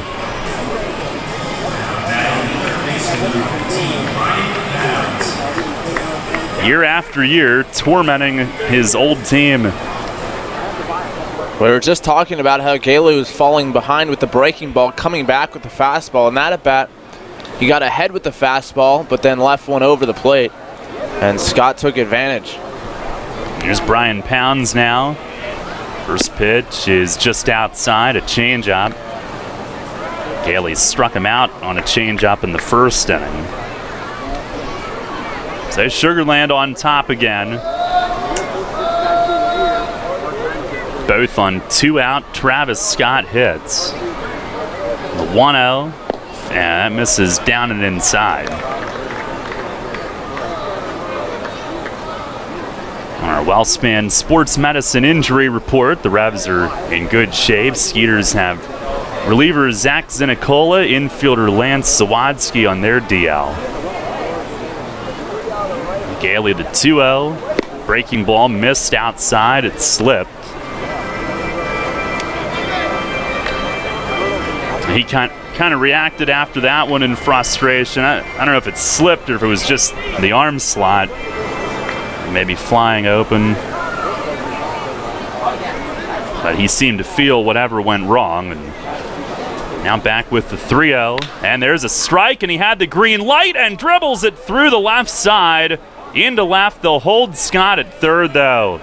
Pounds a green light, and he finds the opening. A slow roller that gets through. Fletch will call time, sensing some aggravation from his starter. He'll try to calm him back down. It's first and third with 2 outs. No further damage done yet, but 3 consecutive 2-out hits.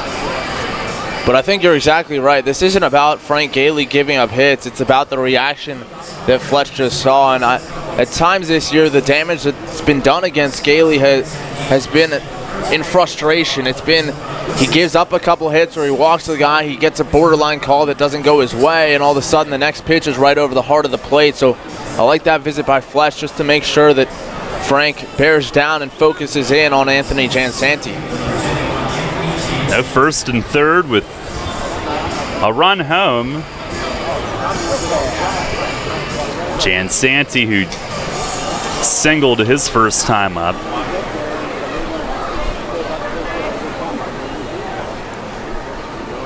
And Gailey ready. First pitch. Swings and cues a foul over by our Mike. Thing is under siege tonight.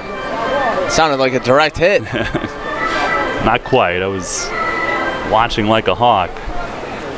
Over along the right edge of the netting. No balls, 1 strike. Gailey the pitch. Swing and a miss. A fastball to the outside.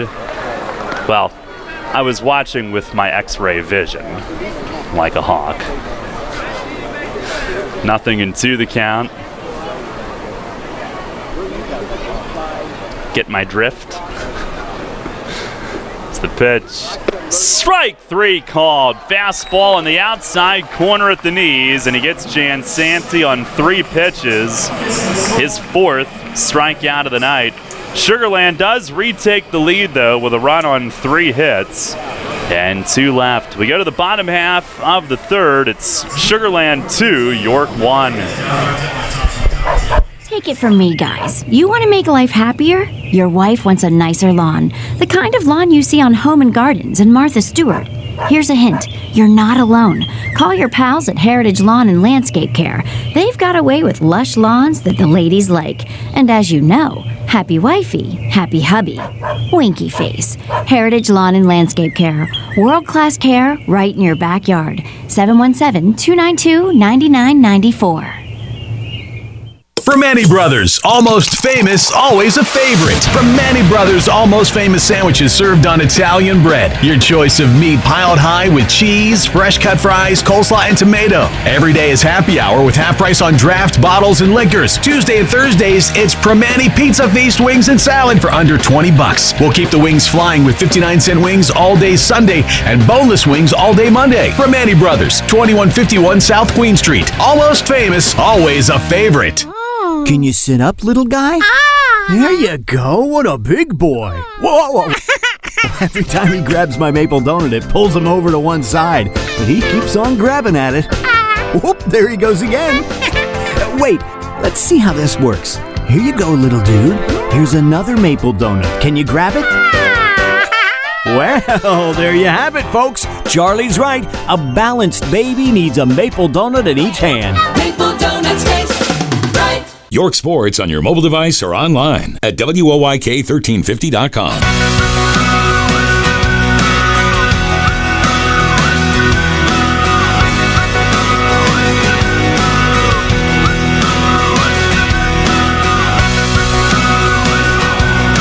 Revs trail 2-1 as we go to the bottom half of the 3rd. Casilla, Tejeda, and Burgess will face Nix for a second time. And first pitch to Alexi is in for a strike. Casilla, an RBI double in the first for the second straight night, extending the streak in the first inning with an RBI double.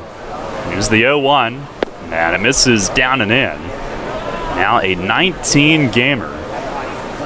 The league's second longest this year, the 8th longest in Revs history. 1-1 pitch, swing and a fly ball foul the other way and left. Our Heritage Lawn and Landscape Care home run contest tonight. Paul DeArmond is our contestant. Paul, good luck to you.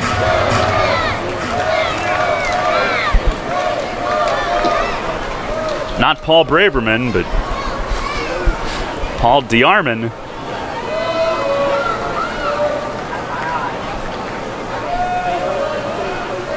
Now Nix winds and fires. Swing and a miss, and that might have been the splitter. Has his 3rd strikeout of the night. Went down out of the zone there. On our York Mitsubishi out-of-town scoreboard, Lancaster hosting Long Island, and the Barnstormers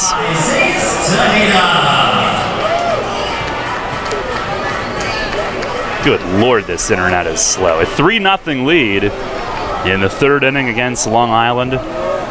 Bridgeport a 2-0 lead at home against Southern Maryland in the 1st.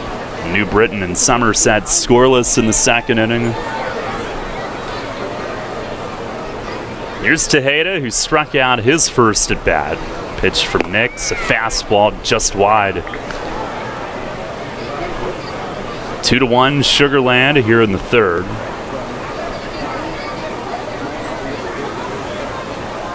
Well, Nix nods yes, they set up in.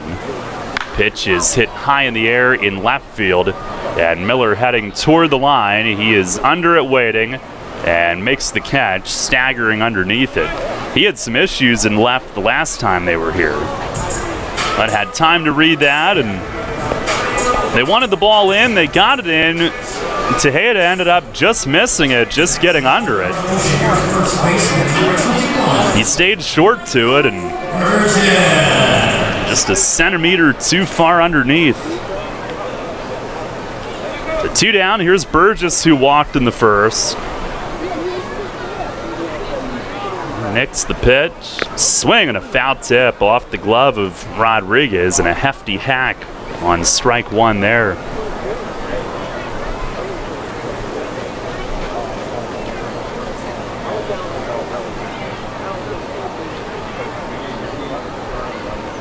Nix winds, delivers, swing, and he fists one at short, but right at Aarons. He backs up a step and makes the grab on that humpback liner. 1-2-3, 3rd inning for Nix, his first perfect inning of the night, and we go to the 4th. Matt with the play-by-play. The Revs trailing 2-1.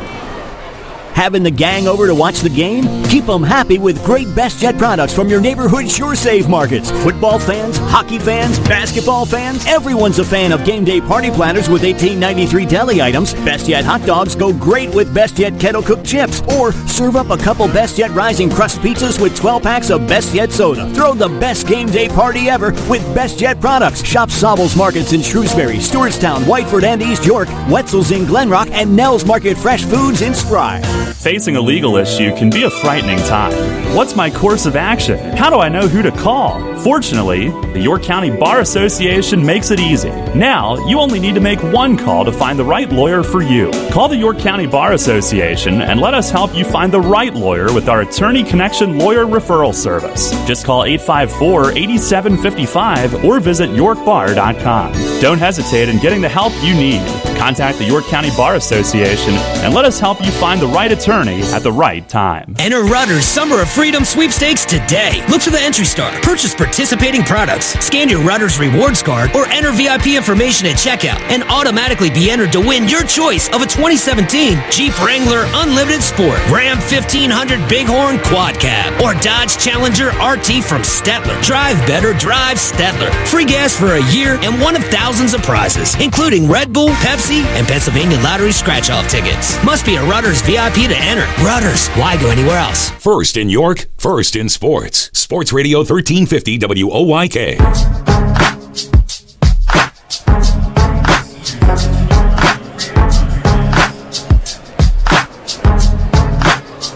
Two to one Skeeters, top of the 4th, and the delivery from Gailey down and in to Rodriguez.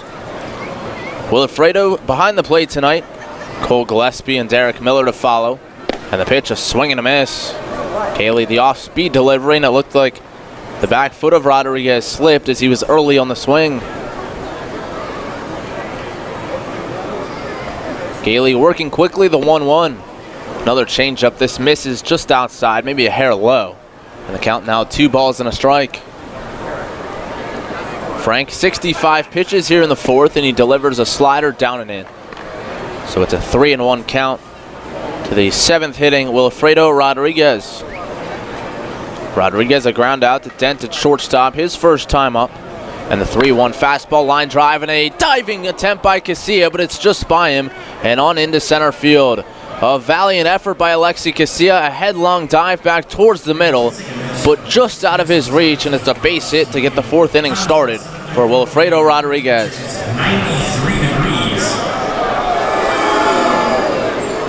Just out of the reach of Casilla, and boy, is he fun to watch on both sides. Of course, extending his hitting streak already today, 19 in a row. We've seen him in the last couple weeks make several just splendid defensive plays, and nearly another one right there. Here's Gillespie, first pitch hacking, fouls it off. Right field side, 0-1.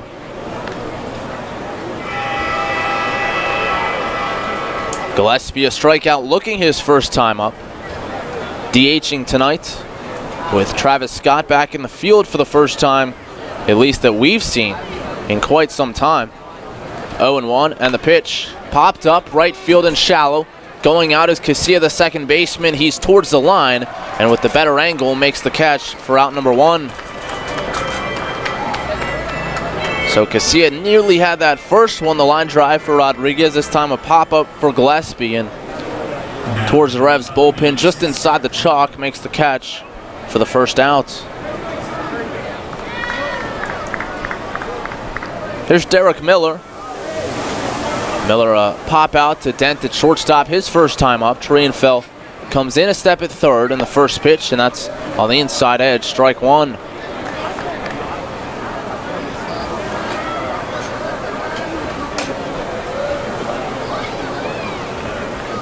Miller with the lower hand, the left hand only with the batting glove, and the pitch from Gailey off the plate away.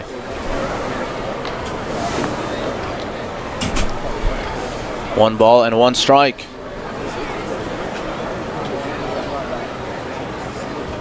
Short lead at first, and the pitch bounces in, scooped off the dirt by Tejeda. Now the count 2-1. Gailey up to 72 pitches now here in the 4th. Middle of the infield looks to turn 2.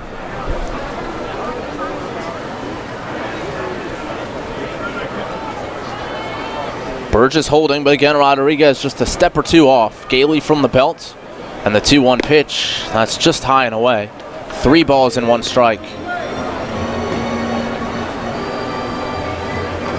Travis Scott, the lone left-handed bat in the order against Frank Gailey. Rafi Montalvo managing the club this weekend, going righty heavy, 8 of 9. And the pitch on the way, grounded to shortstop, Dent to his backhand side, and it's off his glove and into center field. Rounding second, heading for third, Rodriguez. Caught in between first and second is Miller. Now they have him in a rundown. Burgess to Dent, and Dent applies the tag. Up to third is Rodriguez. He'll stay right there, but the Revs not giving up on the play. Harris chucking it back into first, throwing behind Miller, and Burgess and Dent teaming up to get the out. There is 2 away, and Rodriguez at third. Heads up play by Alonzo Harris in center, throwing on the run. He's used to doing that, playing infield part-time. And the versatility paying off.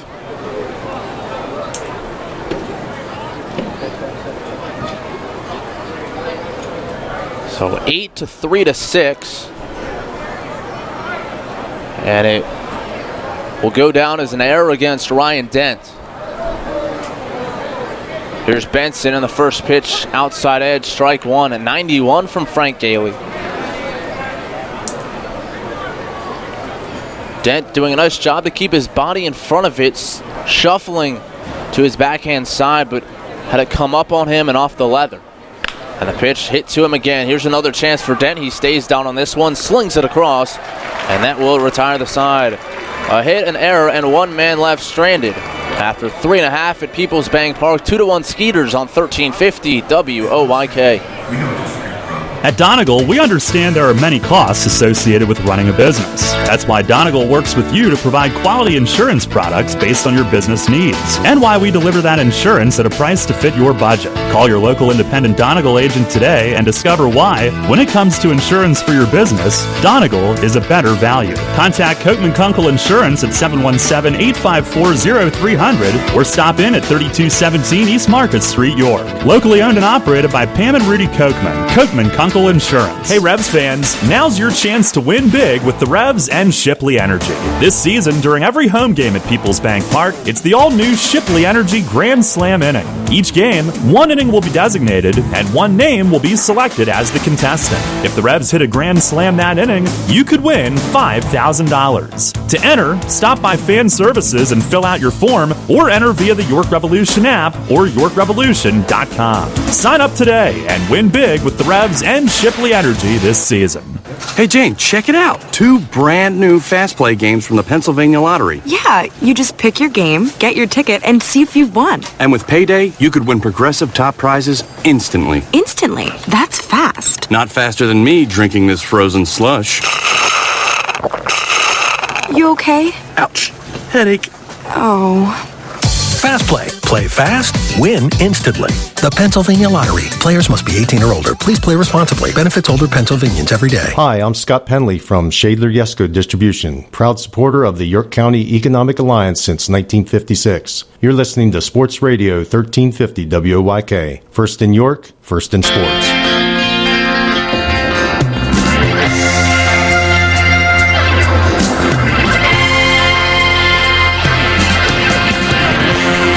Revs trailing 2-1. Home half of the fourth, it'll be Luis Cruz, Jared Mitchell, and our own Verona facing Michael Nix. Sugar Land with a run in the first, a run in the third. York with one in the first as well. 7 hits for the Skeeters on the night, 3 for the Revs, also an error. And Cruz digs in. Righty against righty. Cruz DHing tonight. The overhand wind in the first pitch. And that's in there, strike one. First pitch, change up from Nix to get ahead. Cruz grounded into an inning-ending double play in the first inning. 1-4-3 on the twin killing. The setup away and the 0-1. Nix hits his spot, gets the call, and he's in the driver's seat, 0-2. Cruz riding a 5-game hitting streak coming into play, 11 for his last 27. One of 6 different Revs in the lineup with a hitting streak of 5+ games. The 0-2, that one is in tight. 1-2 the count.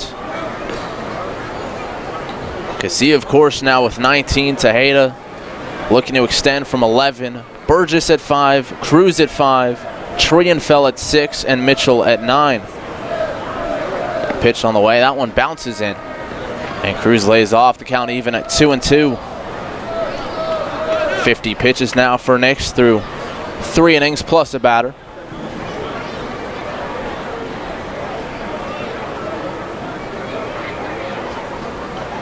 Nix works from the first base side of the rubber. He winds and the 2-2. Off the plate away, and from 0-2, it is 3-2.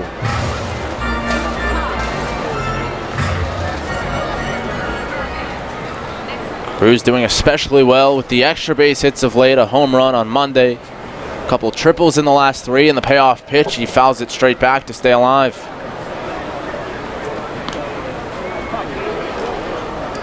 No batting gloves from Luis Cruz. Does have some body armor though. A shin protector on his left foot, an elbow protector as well, and some tape on the fingers. 3-2 the count. And the payoff pitch again. That one is just inside, ball 4. A good at bat from Luis Cruz. From 0-2 works a walk, and the Revs with a leadoff base runner to begin the fourth.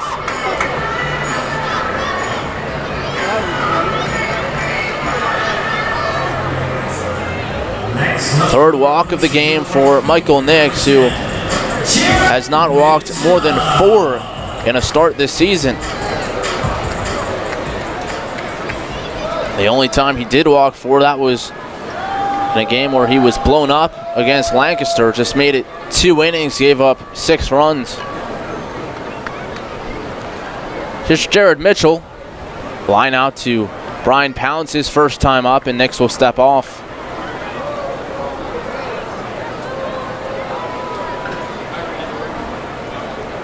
Nix back on now, working from the stretch. Mitchell, the slightly open stance, resting the bat on his back left shoulder. Nix ready and comes home. First pitch breaking ball below the knees, ball 1. Nix in his 13th pro season, now his 8th in the Atlantic League. Began with Newark in 2009 and 2010.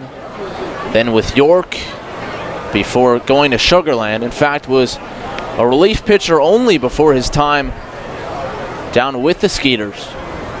The ball 1 delivery. Mitchell shows bunt, pulls back, and takes below the knees again. Pounds charging in from third.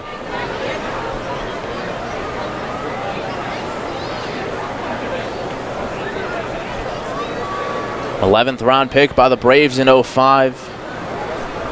He made it as high as AAA in his minor league career, and since being with the Skeeters has been picked up twice, once by the White Sox in 2013, and then by San Diego in 2014.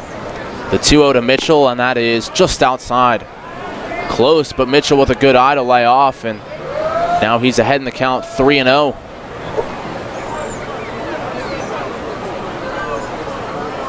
Nix with the Skeeters from the beginning, their inaugural season in 2012, and has played in every season since. It's behind Mitchell, 3-0 with Cruz on at first, nobody down, home half the 4th.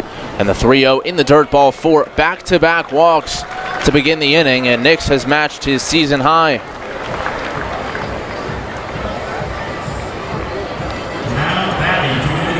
Certainly uncharacteristic for him to have control difficulties. Of course, we detailed the 40 consecutive scoreless inning streak that he had.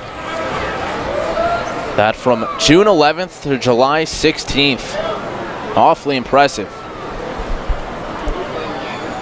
Verona up with 2 aboard.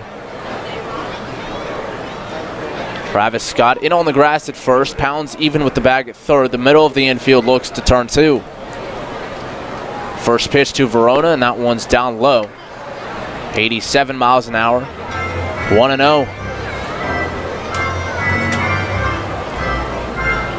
Nix got ahead of Cruz, 0-2, and since then has thrown just 1 strike.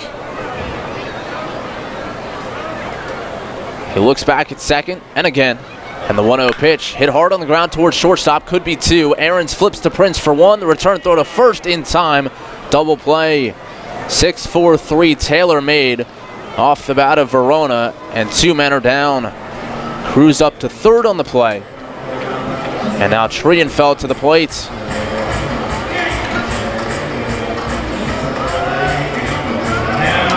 A little bit surprised Verona was swinging away after 6 straight balls. And the middle of the infield for the Skeeters takes advantage.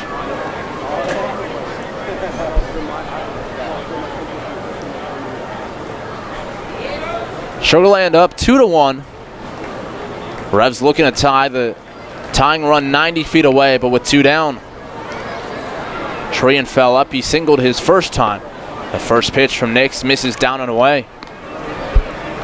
That single from Trienfeld extending his hitting streak to 7 in a row, and that dates back some time as he was out of the lineup for about 2 weeks straight. With the Revs trying to get Chase Simpson some action when he first came to the team. The 1-0, hit on the ground right side, arranging to his glove side left is Prince. He bobbles, resets, and fires to first, and that will retire the side. The Revs get 2 men on, both via the free pass, but strand a runner and do not score.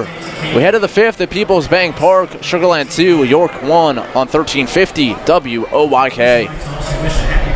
This is the Dan Patrick Show. Every single morning. 5 bad calls in 13 seconds. What's more impressive, what Reggie Miller did to the Knicks or what the officials did to NBA fans in the final 13 seconds. Reg had 8 points in 9 seconds. Yes. Or 5 missed calls in 13 seconds. What's more impressive there? And I thought Reg was. But that's pretty impressive. You missed 5. You missed every one of them. But, total transparency. They've admitted that they missed these calls. But it's almost like, and if you're Catholic, you understand this, you just go to confession, and all of a sudden that just wipes away your sins. So this is sort of the referee, the NBA's version of confession. Hey, we made some mistakes. We'll see you in Oklahoma City. The Dan Patrick Show. Break out some ID. That's just good radio. Mornings at 9 on Sports Radio 1350 WOIK. Need material handling equipment for your company's busy season? Mid-Atlantic Industrial Equipment offers a full line of rental equipment to keep you operating at maximum efficiency. Forklifts from 3,000 to 15,000 pound capacity, narrow aisle reach trucks and order pickers, electric pallet jacks, scissor lifts, and forklift clamp attachments. Daily, weekly, and monthly terms available. Call today at 888-383-LIFT. That's 888-383-5438. And check us out online at midatlanticindustrial.com. Follow York Sports on your Android. Search Sports Radio 1350 WOIK.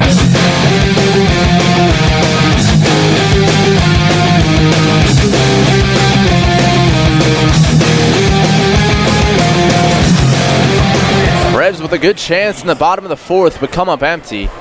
We move to the fifth, 2-1. Skeeters lead it. And Josh Prince set to stand in, but calls time before he sees a pitch from Frank Gailey. It'll be Prince, Aarons, and Scott, 2, 3, and 4 in the order. Gailey ready and delivers. First pitch, line drive to shortstop, dent to a knee, and he plucks it out of the air for out number 1. Did not have to move on a hard hit ball off the bat of Prince. 1 pitch, 1 gone.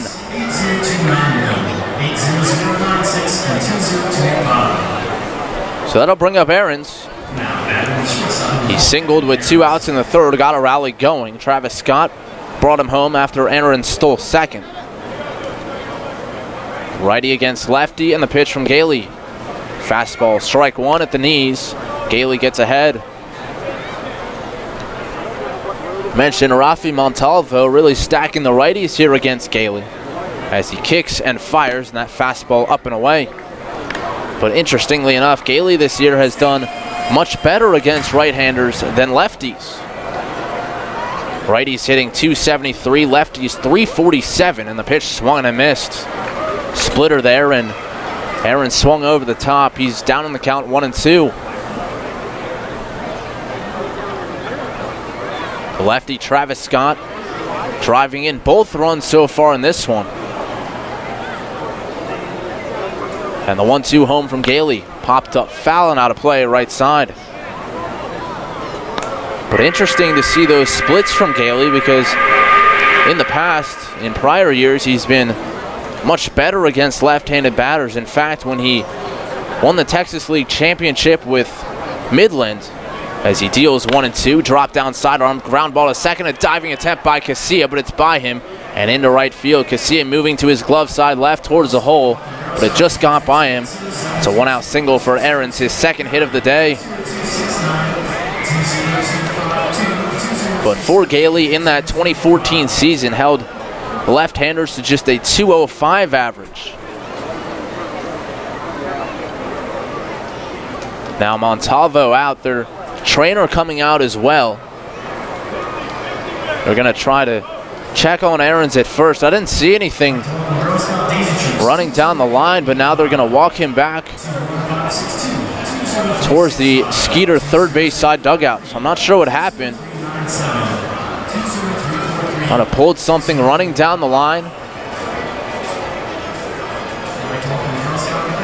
But looks like he's going to be lifted from this game.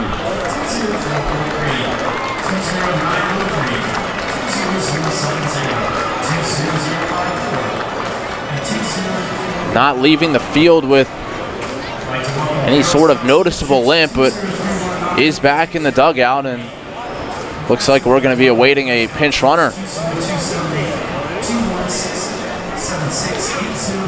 It looks like it's going to be Albert Cordero, the catcher from last night. I wouldn't call him the backup catcher, but not in the starting lineup tonight. He's going to come and run for Kevin Ahrens. So look for some shuffling defensively to follow. And Montalvo doing it all from the third base coach's box as Gary Gaetti is away from the team for this series. He's back in Minnesota with the Twins World Series 30-year reunion from the 1987 season.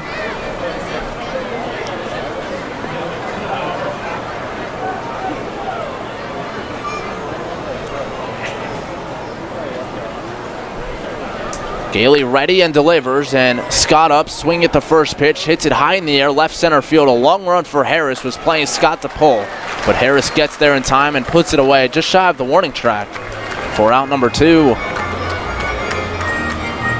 So Gailey gets Scott for the first time today, and that'll bring up Brian Pounds.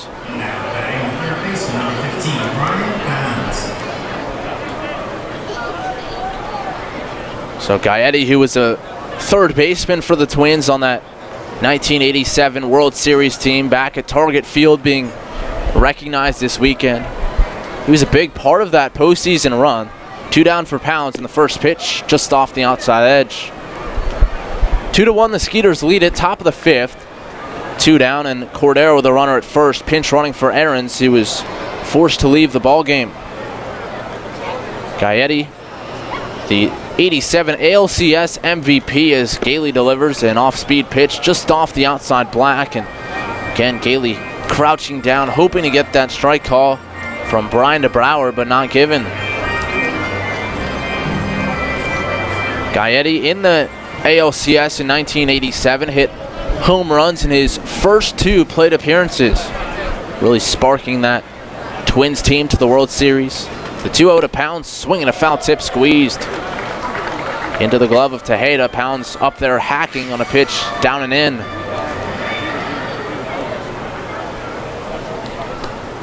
Looks like the Revs are going to get some action going down in the right field bullpen. Gailey up to 86 pitches now. Cordero a short lead, 2 down. And the 2-1 to Pounds, fouled back right off the right corner of the netting. Count now even at 2-2.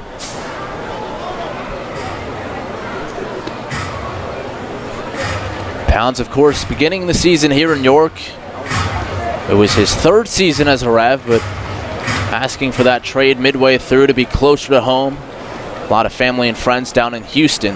The 2-2 runner goes, reached for and poked past second base. Casilla vacated to cover, and it's a perfect hit and run for Pounds. Up to third comes Cordero. Mitchell will get it back in, but now the Skeeters with the runners at the corners and 2 men down. Just off the end of the bat, but Pounds executes with Casilla moving towards second to cover with the righty at the plate. Paul Fletcher now will spend a mound visit, the second time he's come out to see Frank Gailey today. Trying to settle him down and maybe buy some time for the bullpen as well. It gives us a chance to pause for station identification on the Revs Baseball Network. First in York, first in sports. Your only local sports station. The new Sports Radio 1350, WOYK, York, Pennsylvania. Fletch heading back to the first base side dugout. It's 2-1 Sugar Land here, top of the 5th. The Skeeters with 2 down have runners at the corners. And here's Anthony Jansanti. Brian Pounds executing on the hit and run, just dumping it to where Casilla vacated straight away at second base. And the first pitch to Jansanti, off the plate away, ball 1.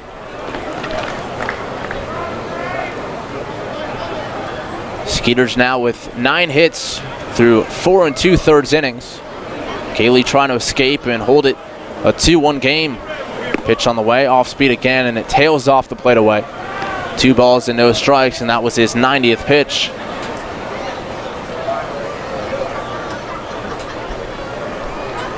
Michael Click, the man loosening for the Revs down in the right field bullpen.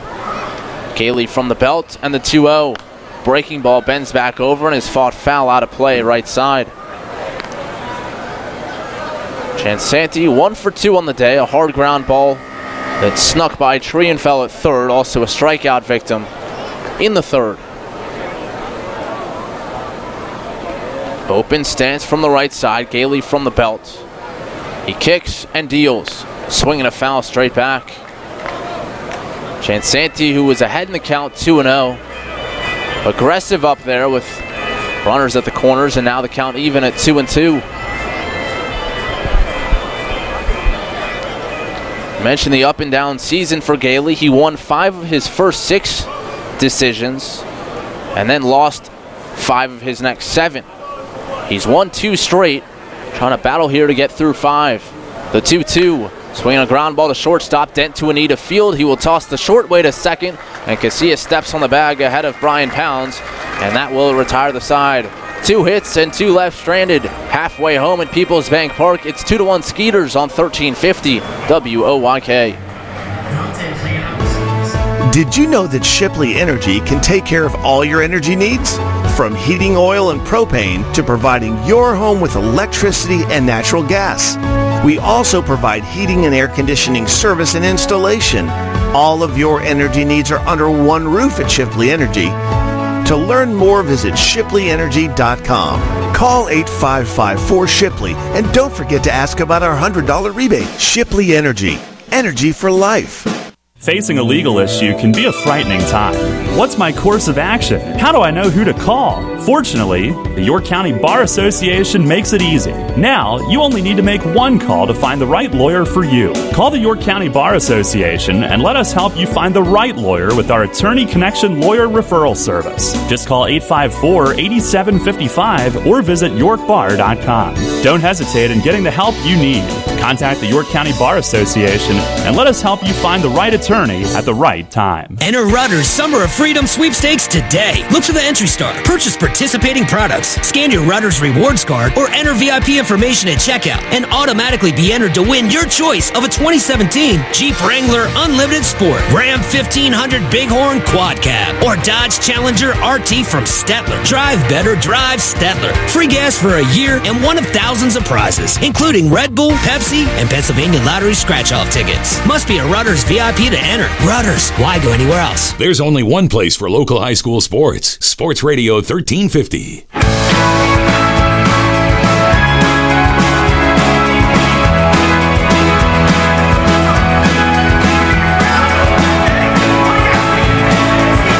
Well, Frank Gailey doing a nice job to hold the Skeeters off the board in their half of the 5th. Ground ball to Ryan Dent at short. Finished off the inning, and now Dent will lead things off in the home half of the 5th. Dent, Harris, and Casilla due to hit. Michael Nix back out there. Nix, the 6'5 righty, the over-the-hand wind in the first pitch to Dent, a fastball, and that's just below the knees. Ball 1. Gailey, who finished the 5th up over 90 pitches. For Nix, that was number 62. And he comes home 1-0, and Dent hits it on the ground towards shortstop. A couple steps to his left goes Aarons, and he slings it across for out number 1. Some defensive changes to tell you about. We mentioned that Cordero came in to run for Aarons, so correction on that play right away. It's Josh Prince moving to shortstop, Brian Pounds at second base, and Cordero is in to play third.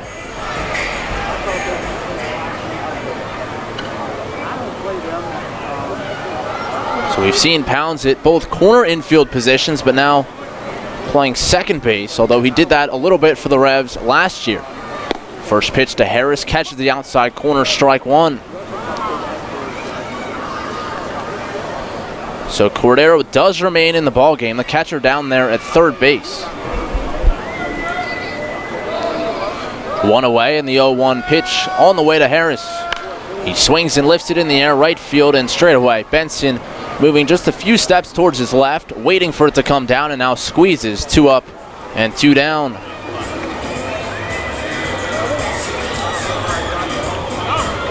That'll bring up Alexi Casilla. Casilla an RBI double his first time up, extending that hitting streak to 19 in a row. And he's been so good from both sides of the plate. hitting lefty to start this game against the righty Nix. Nix winds in the first pitch. Casilla bunting. It's a pretty good one out in front of home plate. The catcher, Rodriguez, out to field and not nearly in time to first. A 2-hit game for Alexi Casilla and another bunt hit. So good handling the bat. That's his 7th bunt single this year. And he reaches with 2 down. And at least a couple of times on this hitting streak, he has used that to extend the streak.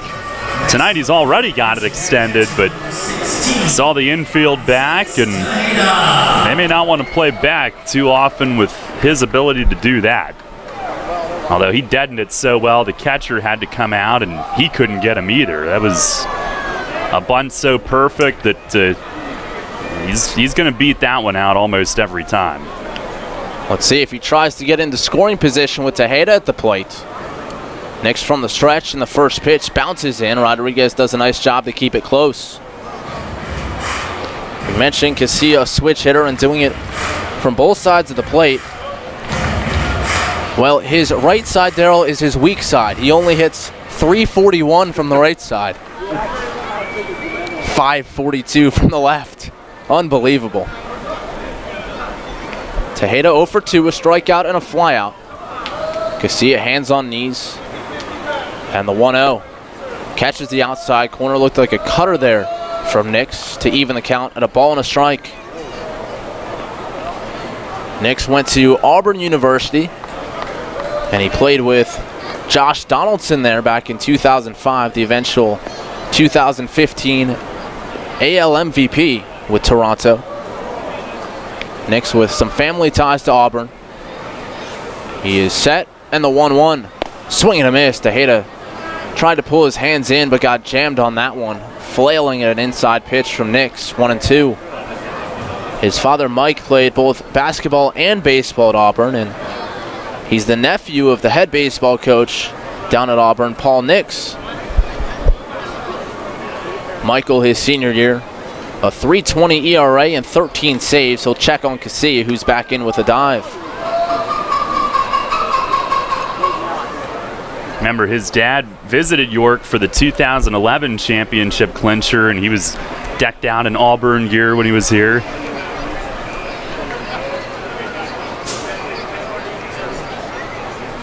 One and 2 the count. 2-1 Skeeter's lead. Home half of the 5th. Nix sets, and the pitch. Swing and a miss, strike 3. A foul tip squeezed by Rodriguez behind the plate. And Casilla with a 2-out bunt hit, but left stranded at first. Through 5 complete at Peoples Bank Park, it's 2-1 Skeeters on 1350 WOYK. Hey, it's the good-looking genius at Broadway Transmission. You know what really grinds my gears? Perfectly good cars being thrown away just because the transmission went bad. My mind slips into overdrive when someone says, I'll just get a new car before I spend that kind of money on a transmission. What? According to Kelley Blue Book, the average price of a new car is $32,000. Now you're going to finance that, right? There's another $6,000 to $8,000. And if you drive it off the showroom floor, it loses 20% of its value immediately. Don't forget, you also have to pay sales tax, higher insurance rates, title and registration fees, and come up with $600, $700, $800 a month depending on your interest rates for 5 years. And remember, you will still have to pay for the upkeep of the car. Brakes, tires, wipers, fluids, etc. Stop! Trade your transmission, not your car. Thanks, good-looking genius. You're welcome, ma'am. Broadway Transmission. We'll get your shift together and save you all that dough. Visit us on the web at BroadwayTrans.com or stop in and see how it's done. Does your wealth advisor know how you take your coffee? At Smith, Mayer & Little Wealth Advisory Group, we genuinely get to know our clients, from their interests, goals, and dreams, right down to how they like their coffee. By understanding our clients on a personal level, we help them make wise financial decisions. In us, you will find a trusted confidant dedicated to your financial success. Smith, Mayer & Little, a wealth of knowledge about wealth. Get to know us over a cup of coffee or visit us at financialjava.com. Janney Montgomery Scott LLC, member NYSE, FINRA, and SIPC. Hi, this is Dan Patrick. Join me weekday mornings at 9 on Sports Radio 1350 WOYK.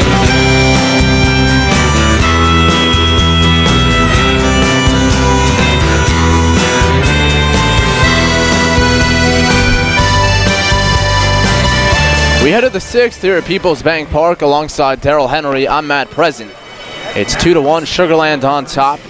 And a new pitcher on for the Revs. It's Michael Click on the Maple Donuts pitching change. Frank Gailey's night is done. He worked 5 innings, gave up 9 hits, 2 runs, both earned. Struck out 4 and did not walk a batter. It was Travis Scott twice getting to Gailey with RBI hits. 1 in the first, 1 in the third. The Revs also scoring in the home half of the first, and that's where we stand now. As Click has now completed his warm-up tosses, the Revs will throw it around the infield before Click faces 7, 8, and 9. Hey, good job by Frank of damage control. No multi-run innings tonight. And one thing that really stood out to me tonight, a lot of off-speed, a lot of change-ups, probably had to do with that right-hand heavy lineup that Sugar Land put out there. Some nights we'll see him use the fastball a little bit more than others. Tonight really relied on the off-speed quite a bit. So it'll be Wilfredo Rodriguez, Cole Gillespie, and Derek Miller against Click. He will work from the stretch. First pitch, and he came over the top and tumbled down on the mound. Trying to get back to his feet. Chong out quickly. The pitch was high and tight. Click kicking at the landing spot. Looks to be okay. Chong is out there to check on him. Mace not terribly far behind, and the home plate umpire, Brian DeBrouwer, out to make sure that the mound is safe to resume play. Yeah, I was afraid I saw a grimace when he pushed himself back up. Made me think, did he feel a cramp in this heat when he landed? It looked to me like he might have twisted the ankle on the landing foot, just kind of falling off to one side of where that depression is on the front part of the mound. They're going to give him a few pitches to warm back up and make sure he's good to go. They'll give us to tell you about the season that Click is having. It's been a good one. Leads the Revs in ERA, a .230 earned run average, a 1-0 record, now making his 33rd appearance. He is good to go as Chong heads back to the first base side dugout. And Rodriguez will dig back in. And that's great news. Not only has he been successful, but we might see him in more spots with Parch's departure, too. Coming into this one in the 6th inning in the 1-0. Swinging a drive deep to right field. Mitchell back and towards the corner, turning and looking, and is high off the wall. That caroms back over the head of Mitchell, who will fire it on a hop to second base, but sliding in safely with a leadoff double, Wilfredo Rodriguez. That is the 4th time today the Skeeters have gotten the leadoff man on. And Click still working at that dirt after the pitch and now between hitters, and hopefully he can get feeling comfortable out there and not have things get away a little bit if he's not feeling quite right.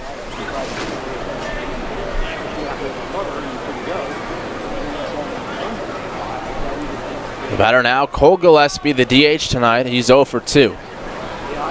Click from the belt, kicks and fires, and that pitch down and away. A breaking ball, 1-0. Click in 31 and a third innings this year has given up 21 hits, just 8 runs, all earned. He's walked 11 and struck out 27. And the 1-0, that one is a check swing, ball in the dirt. 2-0 the count. Gillespie DHing tonight as Click continues to kick at that rubber just in front with his back foot this time, so concerned with both the push-off foot and the landing foot behind 2-0. He sets at the belt, looks at second, and now delivers. A breaking ball and a swing and a miss. Gillespie out in front.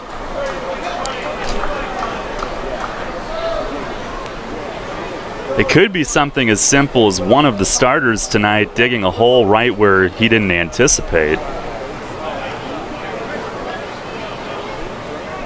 2-1, Dent backs away from second, and the pitch on the way. Fastball just high and away. 91 from Click, but he misses, and it's 3-1. Infield back, outfield straightaway. Twilight here at Peoples Bank Park. The Revs trail it 2-1.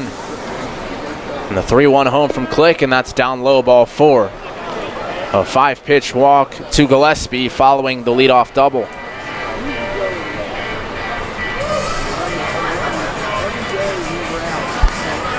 So that'll bring up Derek Miller, the 9th place hitter. The Revs defense looking to turn 2.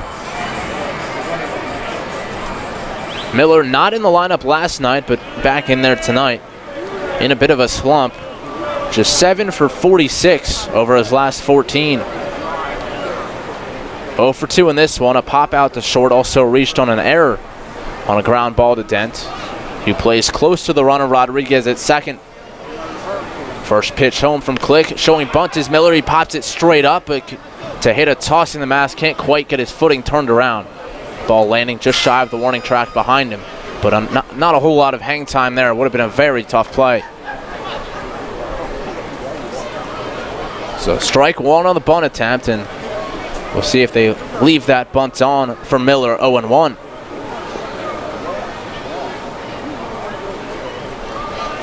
Trienfeld in at third, Burgess in front of the runner, Gillespie at first.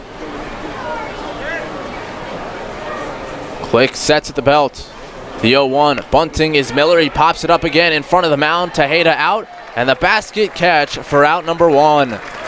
Miller cannot get the bunt down, pops one foul. This time it's fair, and a tough play for Tejeda, moving forward out in front of the plate and pointing his glove up towards the sky.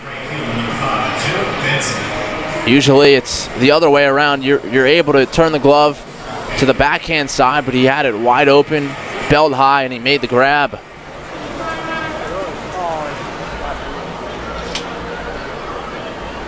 So big out number 1 as Joe Benson stands in. Benson again moved to the top of the lineup of late. We'd seen him 7 to 9 in the first couple series. And the first pitch from Click, a breaking ball, and it catches the outside corner. And Miller early on had been at the top, but he has struggled of late. He and Benson have kind of flip-flopped here recently. Benson, a 4-game hitting streak snapped last night, but still very good over his last 10. And Click just misses the outside corner with a fastball. Count 1 ball and 1 strike. Back in the hit column today for Benson, he led off the game with a single to right. Came around to score on a Travis Scott single back in the first. The 1-1. Swing a tapper just out in front of the plate, third base side, and that'll be a hit. Tejeda over to pick it up, but no chance to get Benson, and the bases are full on a swinging bunt single. That's pretty much what Miller was hoping to do. Benson did it on the swing. It's definitely going better for him right now than it had been. He had a pretty rough first half, but came in tonight 375 the last 10, earning that leadoff spot. They've gone through at least 3 leadoff guys for significant time. Early on it had been Prince, and then when he was injured it was Miller. Here is Prince, 0 for 2 with a sacrifice. Base is full, and the pitch fouled off the mask of Tejeda. 0-1, a breaking ball on the first pitch from Click. 2 runs, 11 hits, no errors for the Skeeters. 1 run on 4 hits and 1 error for the Revs. Prince, a sac bunt in the first, a strikeout in the third, and a line out in the 5th.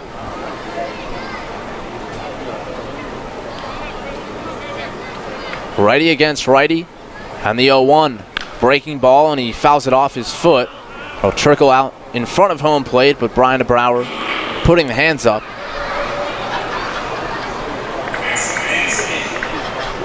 Prince moving from second base to shortstop in this one after the Aaron's departure, and Cordero inserted at third. But Prince, a guy who can play all over the field, has played center field, left field, right field, as well as the middle infield positions. A few starts at third as well over the course of his career. He's down in the count, 0-2. And the pitch from Click, fastball upstairs, and Prince doesn't chase. 1-2 the count. Josh Prince now in his 9th pro season, his 3rd in the Atlantic League. Began with the Bluefish in 2015 and then the last 2 in Sugar Land. 3rd round draft pick by the Brewers in 09, came up through their system and made it all the way to the big leagues in 2013. Pitch from Click, high drive, deep left center field, a long run for Harris, and he's turning and looking, and that one is gone. A grand slam for Josh Prince, and a 6-1 Skeeters lead.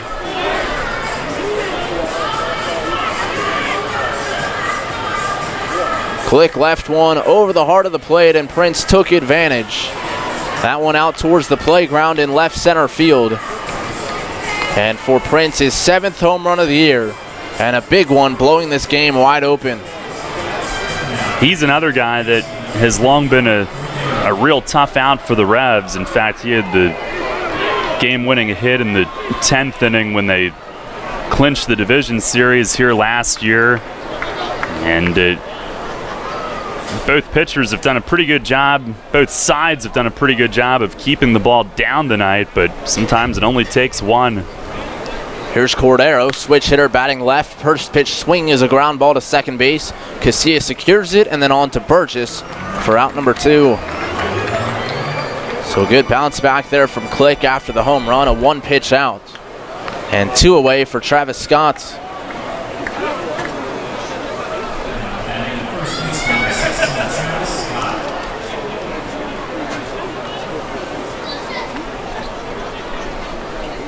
Scott, the lefty, against the righty Click. 2 for 3 in the game, a single and a double. He's driven in 2. Click from the belt, and the first pitch upstairs, 1-0.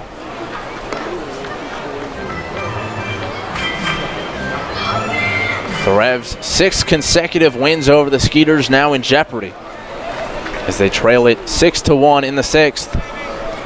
Infield back, outfield plays Scott to pull. And the pitch from Click hit on the ground towards second base. Casilla moving towards his right, sets his feet and fires to first for out number 3. But a big inning for the Skeeters, capped off by a grand slam off the bat of Josh Prince. 4 runs come home, and it's a 6-1 Sugar Land lead after 5.5 on 1350 WOYK. Rich Eisen. I might be the mayor of the Follicle Challenge community. I like it. The Rich Eisen Show. I'm here with Jim Moore from UCLA here on the Rich Eisen Show, and you answered, this had to be the first draft you physically have been to. Yeah, I've been in 25 or 26 draft rooms where you're on one end of the phone talking to New York, now Chicago, but I'd never been in the green room. What'd you think of the Dog and Pony Show? I thought it was amazing. I loved it. Unfortunately, I saw the Tunsil thing. That was really amazing. And so to be able to go back to my players and say, okay, this is why we talk about decision making, and this is why we talk about the dangers of social media. And with Miles, you understand how fragile this career can be in the NFL, and so it pounds the point home to your players of the importance of an education and the importance of networking and setting yourself up for a life after football. Time to roll. This is the Rich Eisen Show. Weekdays at noon on Sports Radio 1350 WOYK. The York County Economic Alliance is York County's primary business resource, representing over 1,100 member businesses and 50,000 employees in York County. The YCEA serves to lead economic growth, connect local businesses, and to create a prosperous York County. This month, the YCEA celebrates the anniversaries of these members: Smith Village Home Furnishings, Columbia Gas of Pennsylvania, Maple Press Company, Shea Hillenbrand Distribution Incorporated, the York County Economic Alliance. Together, we prosper. Visit ycea-pa.org. All about local sports. Sports Radio 1350 WOYK.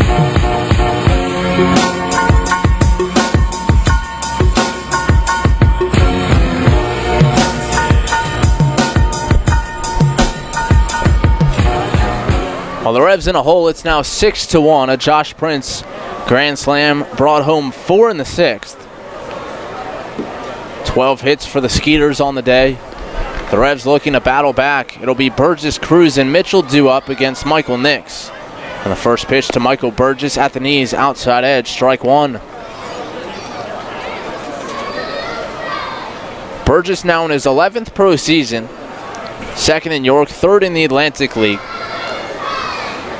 The over-the-head wind and the 0-1. That one just missed the outside edge. A ball and a strike the count. Burgess began his Atlantic League career in Somerset. He won the Atlantic League Championship in 2015. Originally a first-round draft pick by the Nationals. And the 1-1, and that's just outside again. 2-1 the count. Burgess out of Tampa, Florida. Hillsborough High School, the same high school as Dwight Gooden, Gary Sheffield, and 8 other Major League players. Certainly a lot of talents where he hails from. And the 2-1, swing and a miss. Fastball ran in and under the hands of Burgess, who could not connect. Revs have lefty David Wynn up and throwing in their right field bullpen.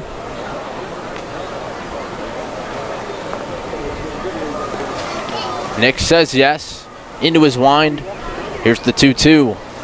Burgess watches one just off the outside edge, and it's a full count, 3 balls and 2 strikes.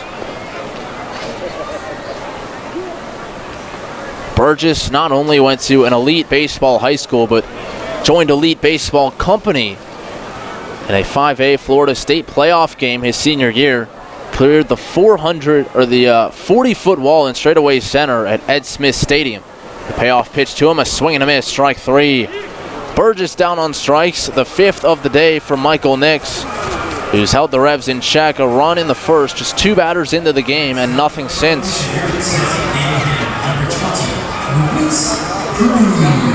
Here's Luis Cruz. Cruz 0 for 1, bounced into a double play to end the first. Also walked in the 4th, but was left stranded.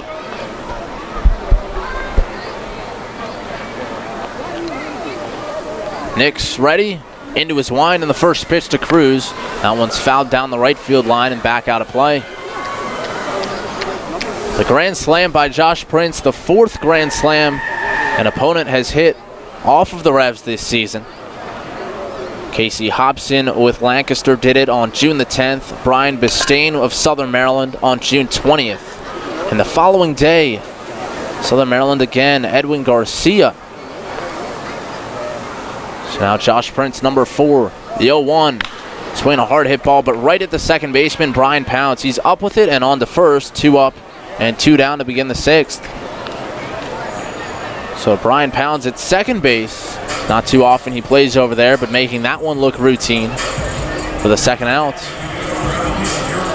The Revs have hit 2 grand slams this year. The first one was the first week of the season. Joel Guzman down in Southern Maryland.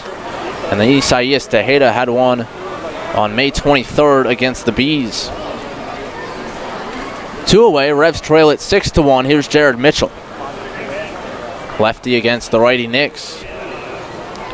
The setup in, and the first pitch on the way to Mitchell misses down and in, ball 1. Jared, a 9-game hitting streak on the line. He's lined out to third, also walked and retired on a ground ball double play in the 4th. Rodriguez sets up in again, and the 1-0 pitch misses inside. So Nix has hit his spot twice, but both times Rodriguez a little bit off the plate.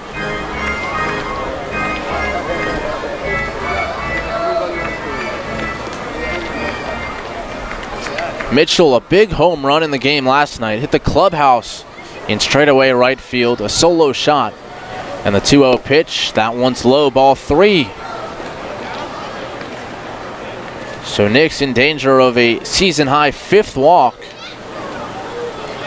Trying to battle back against Jared Mitchell.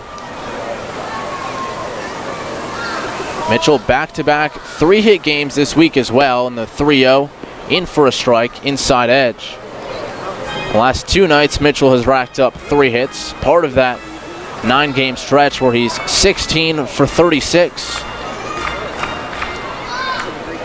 Hitters count here 3-1. 2 down, home half the 6th, and the pitch from Nix, swing and a miss. Mitchell just missed that one, and now the count full 3-2.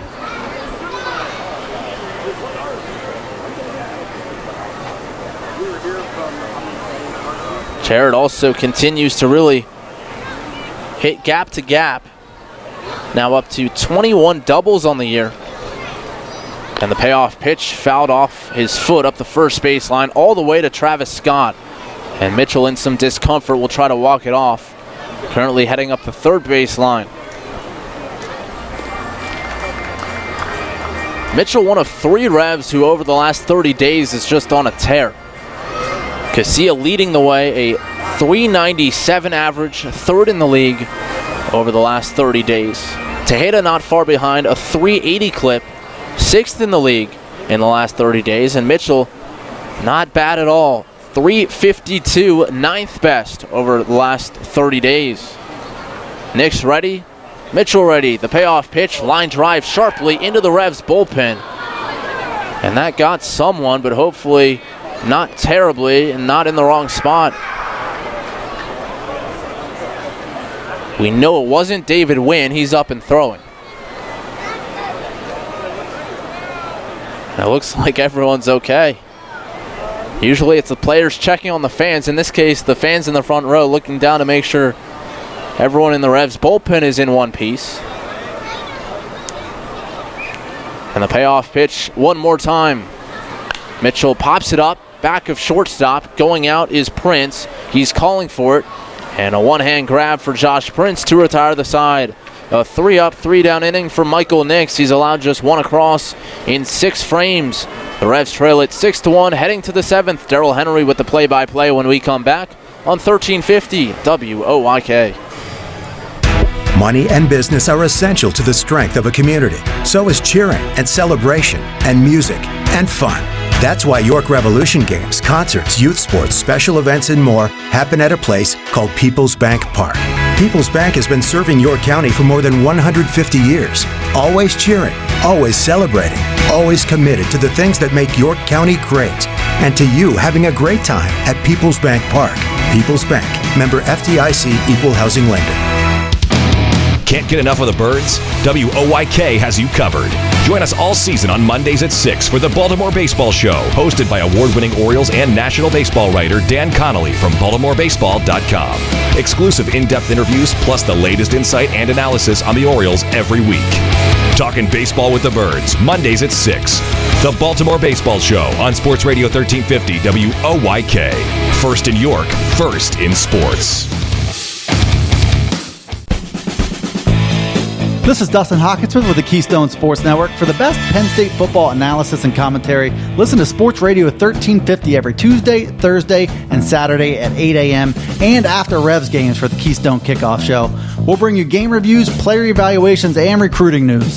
So for the best in Penn State talk, tune to Sports Radio 1350 WOYK for the Keystone Kickoff Show. Brought to you locally by your neighborhood SureSave Markets. On air, online, and on your smartphone. Sports Radio 1350 WOYK.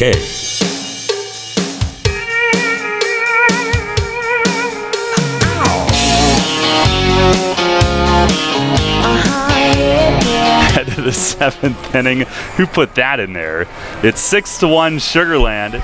And lefty David Wynn will make his second appearance with the Revs. We saw him right after the All-Star break with the 1 inning of work and allowed 1 run in his debut. That was against Bridgeport. A couple of hits that night, but no walks. Did strike out 1. It's his first outing actually in exactly a week. Last Friday is when he was in.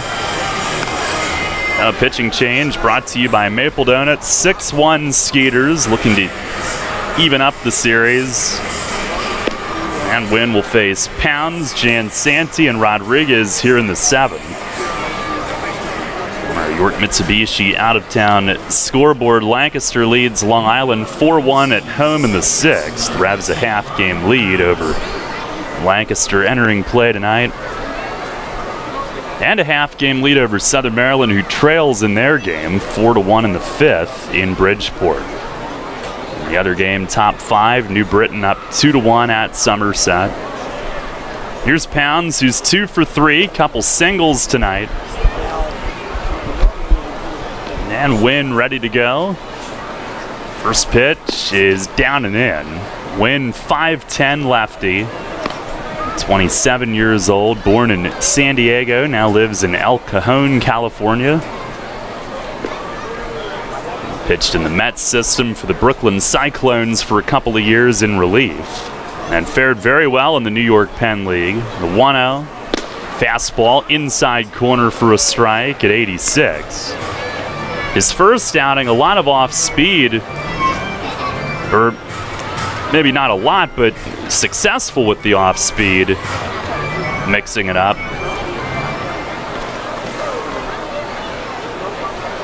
Out of the stretch, here's the 1-1. And that missed down low, a slider.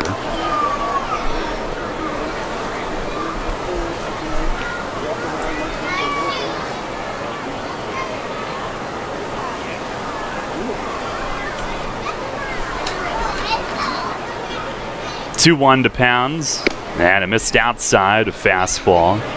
He had been pitching in Puerto Rico. He'd spent the last several years in the Pacific Association. The Revs have acquired some players from non-traditional backgrounds like Jay Goss, restarting his career basically. Here's a high fly in center.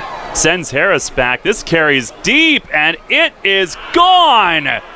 Over the right edge of the batter's eye, it disappears behind the center field fence.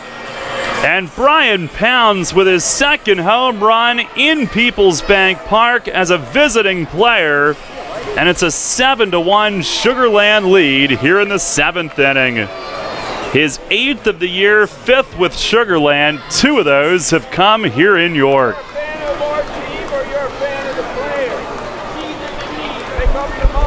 A 3-for-4 night for Pounds against his old club.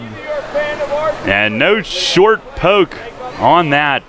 Here's Jansanti, who pops the first one up. Tejeda trying to locate, sprints to the third base side, and it pops out of his glove. And when he looked up, I don't think he saw it right away. He then went into a dead sprint, saw that he could get there because he was going so hard. Tried to make the play, selling out for it rather than perhaps letting Trienfeld handle it, and it bounced off his glove, and he will be charged with the error. Jansanti stays alive. He's 1 for 3. Rev's second error of the night. Wynn the pitch. Breaking ball, served toward center field. It'll hang up for Harris, who drifts over toward right center. And a line drive caught for the first out.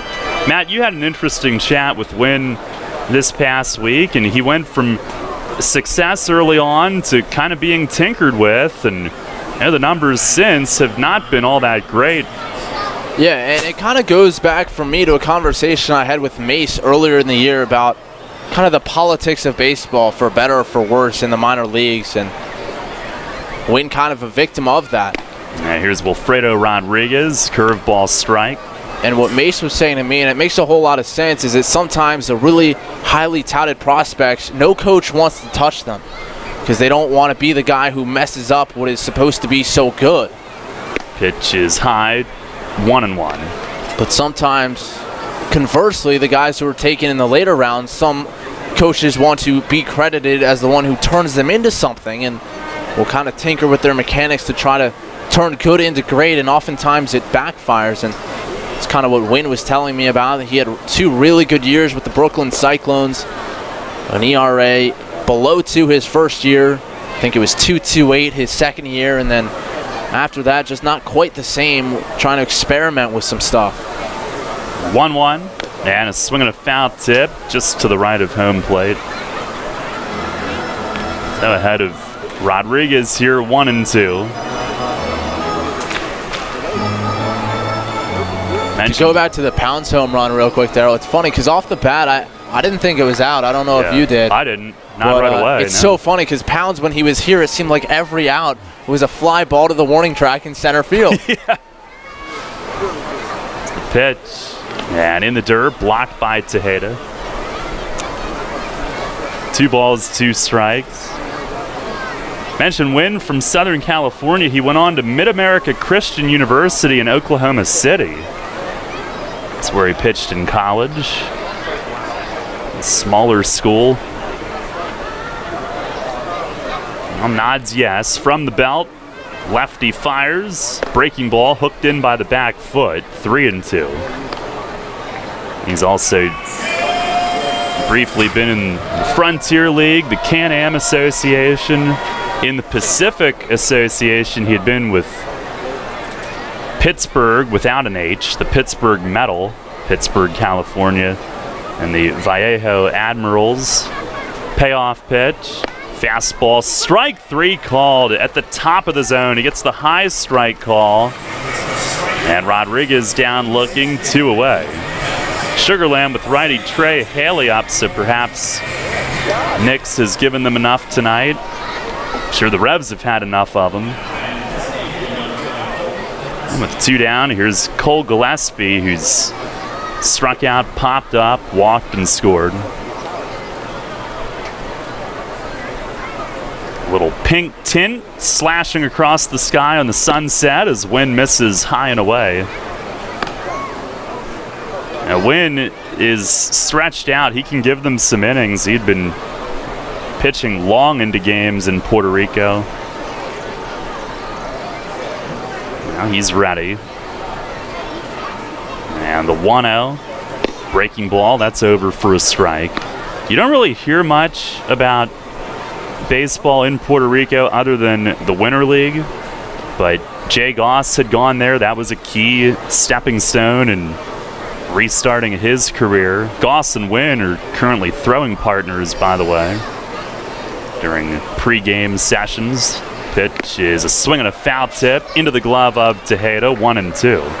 And Wynn was telling me that there's so many teams in Puerto Rico in summer ball that playoffs can last from anywhere from the start of the summer all the way to the end. So it was like a guessing game for him. He wanted to get back and pitch in the States, but until he had the offer, he was like, okay, well, we got to keep winning. He was also saying they get paid per game, so it's not good when it rains. Here's a high drive to deep left field. Verona back looking, and it clears. Gillespie goes down to get it and launches a homer over the newspaper out over the right side of the arch nemesis. His second in 16 games with the Skeeters. And it's 8-1 Sugar Land here in the 7th. 2 solo home runs in the inning after the grand slam last inning. And Sugar Land has opened things up here tonight. Skeeters are 3rd in the league in home runs. They now have 79. And after the Revs had 17 hits last night, Sugar Land now has 13 in response tonight. Here's Derek Miller, who takes down low. Miller 0 for 3 on the evening. 1-0 pitch. That's down out of the strike zone as well.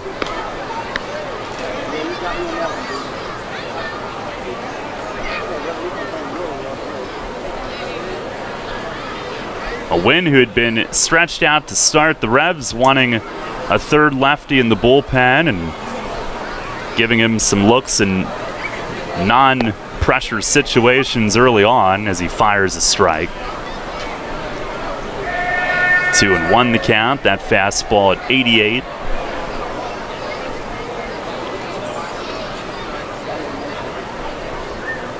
Now set from the belt. He fires, and a swing and a miss, a changeup. The script flipped a little bit tonight, although it took the Skeeters a while to open up, but the Revs held to just 4 hits so far by Michael Nix, who might be finished for the evening. Here's the 2-2. Swing and a fly ball the other way, fading toward the corner and right, and it will land foul. And that carried all the way down to where I believe it short hopped the wall in right field, but wide of the yellow line.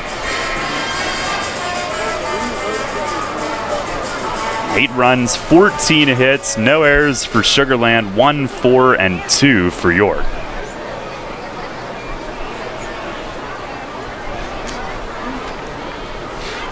reality show in the park tonight. Pitch is grounded toward third. Backhand stab, Trienfeld spins and fires, and a tough hop for Burgess, who got a piece but unable to make the pick. It stays in play against the wall by the Revs bullpen, and Miller on at first base as the inning continues. I would think, and this is a credit to Trienfeld, he's got such a strong arm, that an in-between hop from him on a throw is maybe the toughest pick that there could possibly be, as hard as he throws it. It wasn't a short hop, it kind of handcuffed Burgess trying to come up with it.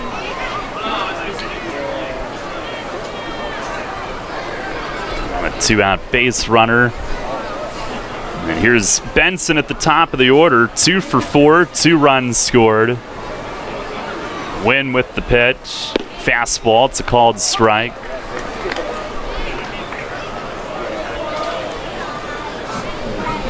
It'll be a throwing error on Trienfeld, who made a nice pick and spin, but did have time on the throw. Here's a big swing and a foul tip into the glove of Tejeda.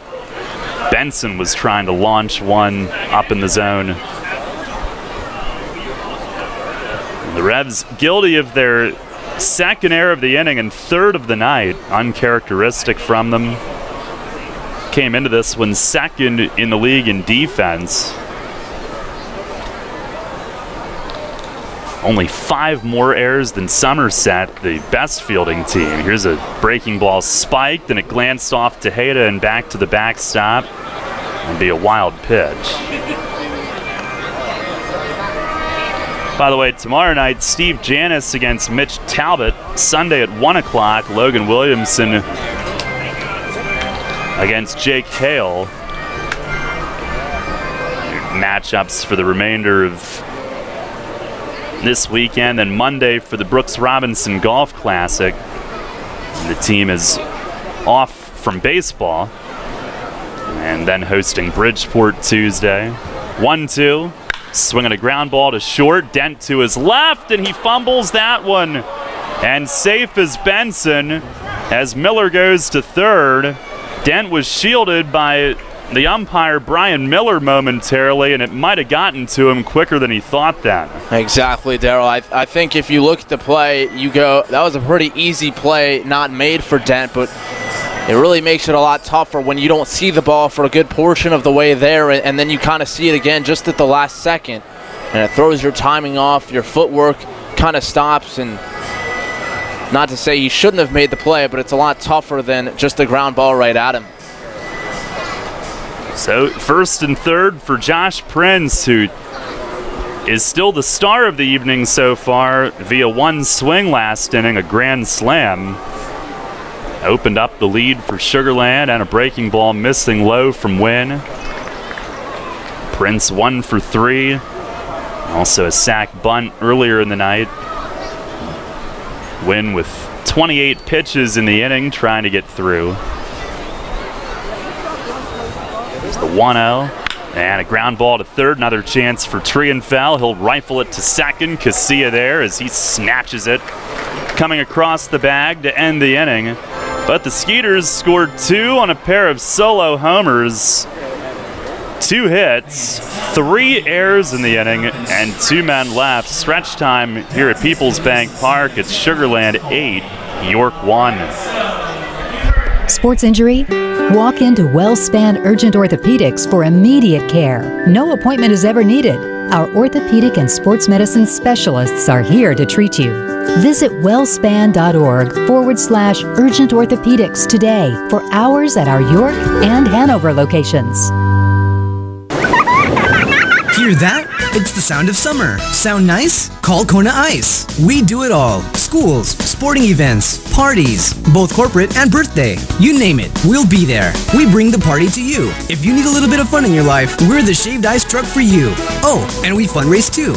This summer, cool down with Kona Ice. Give us a call at 1-800-KONA-ICE or visit us online at www.kona-ice.com. Kona Ice. Flavor our world. York Mitsubishi Super Summer Sales Event is on. Featuring Outlander Sports starting at $17,995 with 0% financing financing available for up to 72 months. Right now, $2,500 off all 2017 Mitsubishi Lancers or a 7-passenger Outlander with discounts and rebates up to $4,000. So don't miss out on York Mitsubishi Super Summer Sales Event with a great selection and over 70 cars available. York Mitsubishi, just off Route 30 and Roosevelt Avenue in York. York Mitsubishi, where Mitsubishis always cost less. So ends 731. The radio home of the Revs. Sports Radio 1350 WOYK.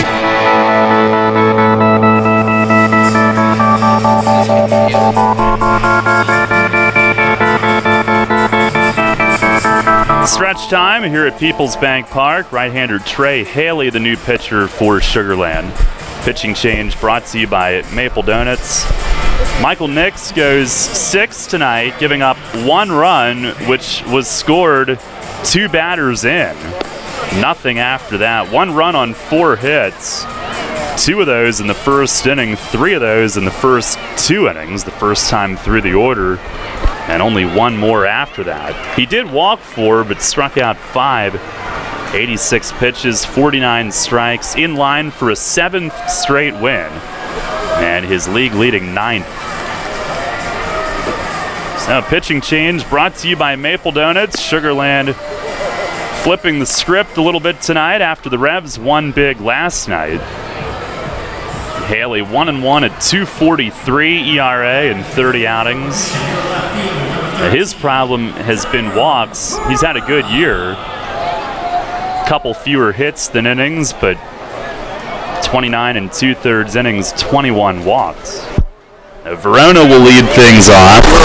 2 ground balls tonight, including a double play.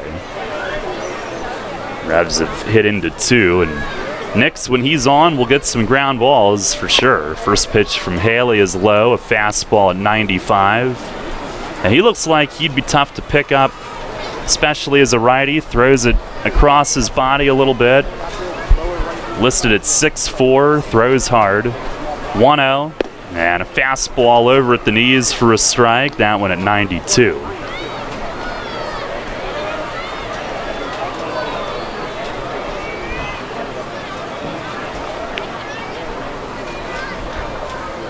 Now the pitch, swing and a foul tip, back to the backstop.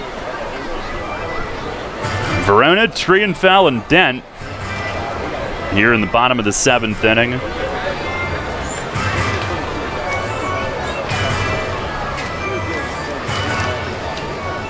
Revs 4 errors, their most in a game this season. On the pitch, fastball low, 2-2. Haley last year at AA and AAA with the Pirates. At Indianapolis, a teammate of Curtis Parch at AAA. Former 2nd-round pick of the Indians in 08.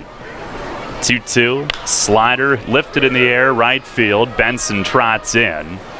Under it waiting and makes the one-hand grab, 1 away. Revs Baseball brought to you by Image 360, Yingling's Ice Cream, Highmark, Isaacs, Sheets, Ace Distributing, and Stanball Plumbing and Heating. 1 down, here's Trienfel. He's got 1 of the 4 hits tonight, 1 for 2. Haley from Nacogdoches, Texas. Not exactly in Sugar Land's backyard, but playing in his home state. That's one that you want to pronounce the right way, especially in a public setting. Here's a swing and a foul up over the roof, first base side.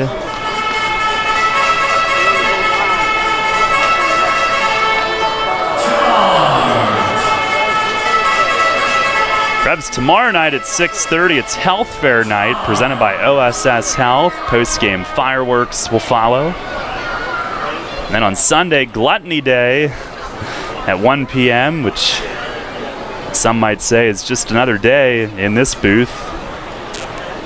Pitch, swinging a broken bat, grounder back to him, and Haley reaches up above his cap, the 6'4" righty to catch it. Underhands to first, 2 down.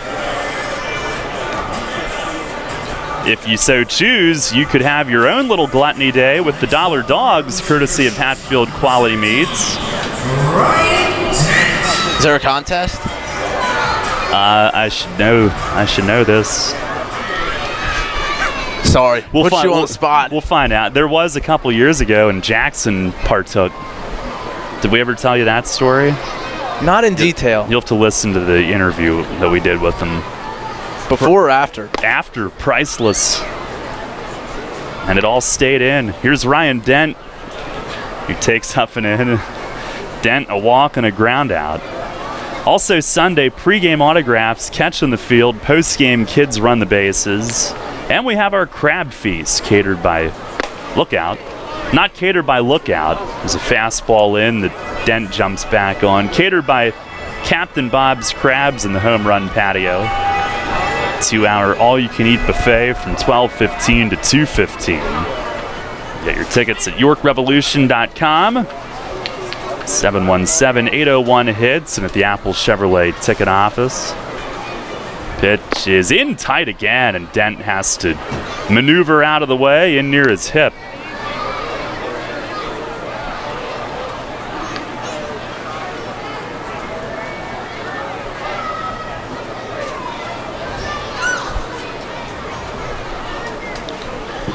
Mitch Talbot against Steve Janis tomorrow night as well. 3-0. Man, that's right down the middle for a strike.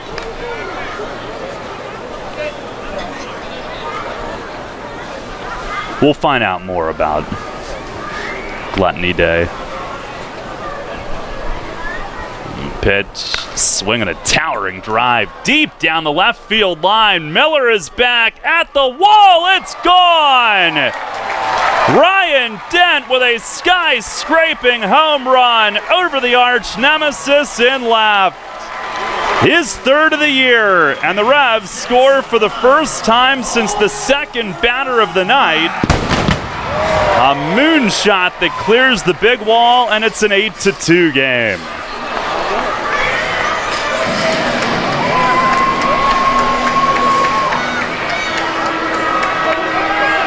Now, what movie is that? The clip here on Superheroes Night. I think it's Star Wars. Is it? I don't know. Somebody launched up in a jetpack on the video board after Dent launched his home run. Here's Alonso, and he was gearing up. Pitch was down and in and trying to hold back and get out of the way. First base Jim Clayton said he came around on it. No balls and a strike. Harris 1 for 3 tonight. Mace rested him yesterday, and right away he singled in the first, stole second, and scored. 0-1. And that almost hit him. Jeez. He was almost airborne and came down on 1 foot. Haley had a slider get away. That was in near his waist.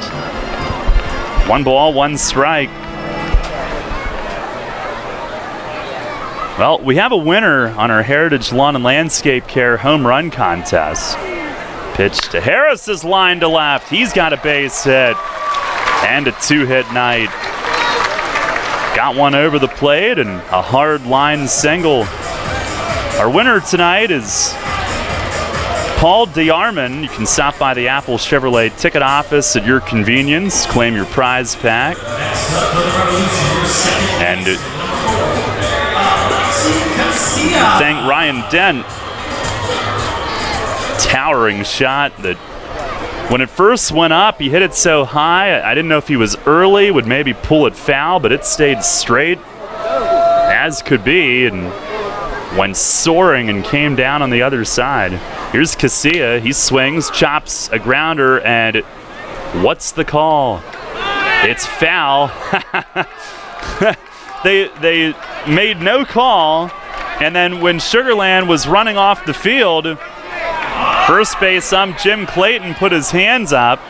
It was a one-hopper that Scott gloved right along the line in front of the bag, stepped on it, started to run off, and then they called foul. And actually, I think in front of the bag, it's DeBrouwer's call, and he didn't make anything. Just sort of looked at each other, and the first base ump called foul. 0-1 to Casilla. Pitch is down and away. The umpires were hearing it a little bit from the Sugar Land dugout there. Well, I think it was the right call, but when you wait for a team to get halfway off the field, you're going to draw a little gripe. Casilla 2 for 4 tonight. RBI double in the first, bunt single in the fifth, or I should say 2 for 3. Here's the 1-1, fastball low. Revs trail 8-2 here in the seventh. He had tied it 1-1 on his double in the first, and here comes pitching coach and acting skipper Rafael Montalvo, with Haley struggling a bit. Gary Gaetti is at Target Field for the Twins' 30-year anniversary of the '87 World Champs. So not with the team this weekend. You can see a 19-game hitting streak extended in the first tonight. And Montalvo getting into his reliever a little bit there. And they have a 6-run lead, and an intense piece of encouragement is what it looked like. Sometimes pitchers need that. And coaches and managers, one of the things that doesn't get talked about a lot, but you have to know how to handle each guy individually, who responds best to what. Runner goes, pitch is in the dirt, and Rodriguez made the pick and snapped it to second, but it's late. Harris steals. That's his second of the night and 18th of the year, and an RBI opportunity for Casilla. 3-1 count to work on.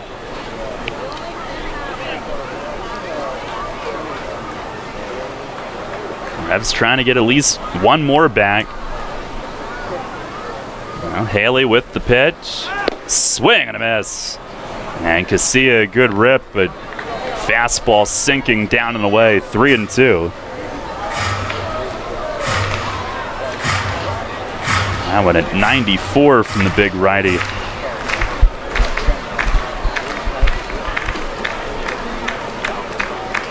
Now set, the pitch.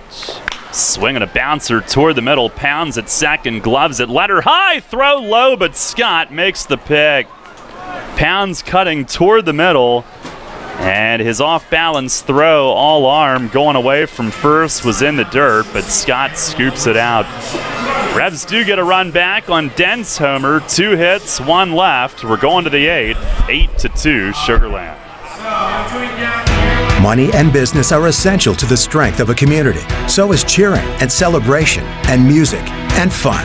That's why York Revolution games, concerts, youth sports, special events, and more happen at a place called People's Bank Park.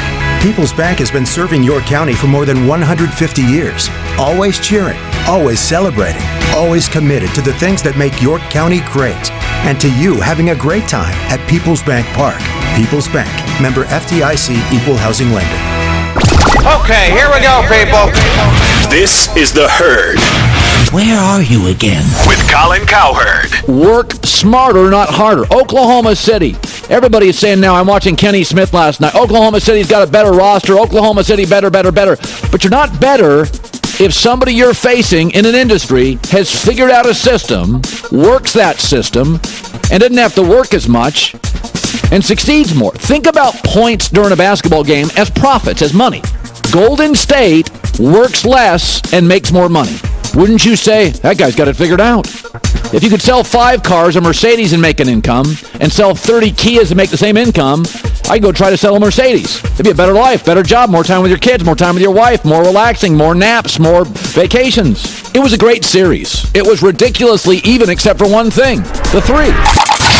This is The Herd. Weekdays at 3 on Sports Radio 1350 WOYK. All about local sports. Sports Radio 1350 WOYK.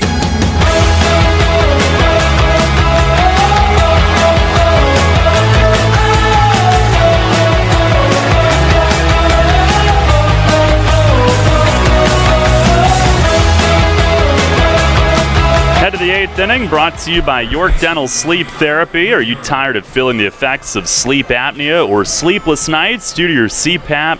Dr. Bell may have an option to help you. Make your appointment today and let Dr. Bell help determine which treatment is best for your needs. Call 316-1299 or visit yorksleep.com. David Wynn stays on for the 8th. Albert Cordero up. First pitch is high and wide. It's an 8-2 Sugar Land lead. A couple of solo homers off Wynn last inning. You ended up throwing 29 pitches. Those were the only 2 hits he gave up. Here's the 1-0. And a line drive toward the big wall and left, and that will hit the bottom of the newspaper. Karams over toward left center. Verona chases and throws in, but Cordero slides ahead of it with a double. Right off the middle of the arch nemesis. The last inning, Wynn had to battle to overcome 3 errors, which prolonged things. He left 2 runners on. Not the Revs' finest inning defensively. Here's Travis Scott, who's 2 for 4. He drove in the first 2, the only 2 off Gailey in his 5 innings. RBI single in the first, RBI double in the third. And Sugar Land had a 2-1 lead until Prince's slam in the 6th, and then the 2 last inning.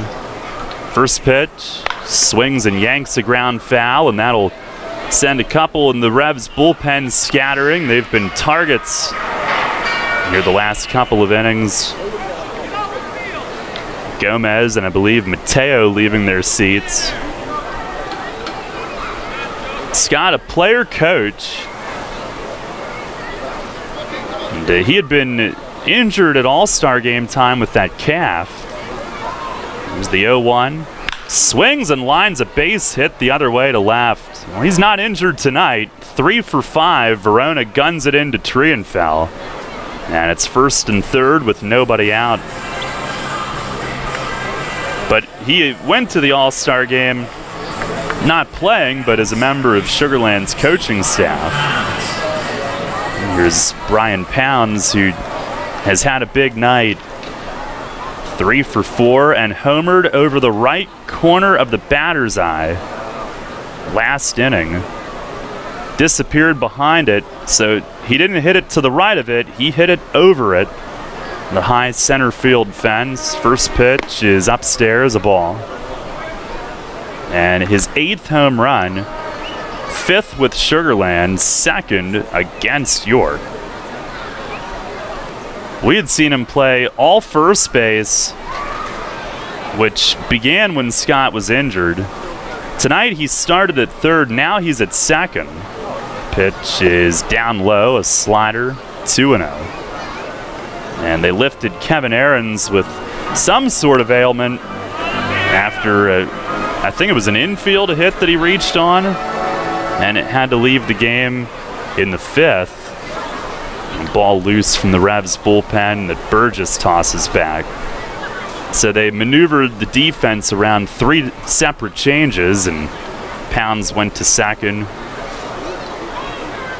Now, we had seen him there a little bit with York in the past. There's the 2-0, and it missed a little bit high. His first year here, we saw him play some shortstop on days that Wilson Valdez was off back in 2015. Mostly 3rd, but he is one of a short list that have played all 4 infield positions in one season with York. And a ball just outside. Pounds walks on 4 pitches. So the base is loaded with no outs. Mace coming out, and he'll make a move. He had Haunton Buchanan up, and he'll go to him here. Pitching change brought to you by Maple Donuts here in the top of the 8th inning. And Buchanan coming into a tough spot will look to minimize any damage here in the 8th. Revs trailing at 8-2. Back in a moment.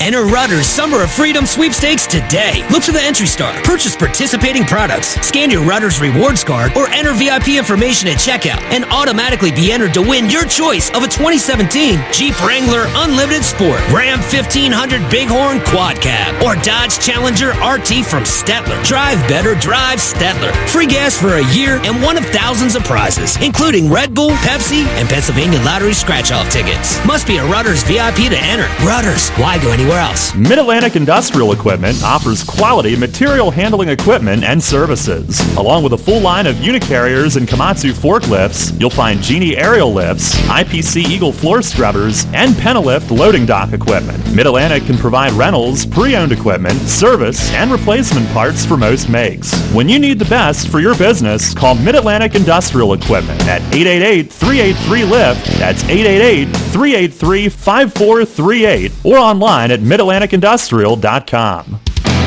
Can't get enough of the birds? WOYK has you covered. Join us all season on Mondays at 6 for the Baltimore Baseball Show, hosted by award-winning Orioles and National Baseball writer Dan Connolly from BaltimoreBaseball.com. Exclusive in-depth interviews plus the latest insight and analysis on the Orioles every week. Talking baseball with the birds, Mondays at 6. The Baltimore Baseball Show on Sports Radio 1350 WOYK. First in York, first in sports. Your teams all the time. York's only place for local sports. Sports Radio 1350 WOYK.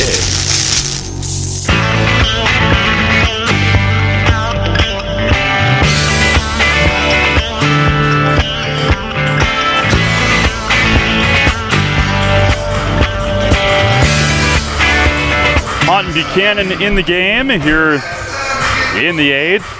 Bases loaded, no outs. Pitching change brought to you by Maple Donuts.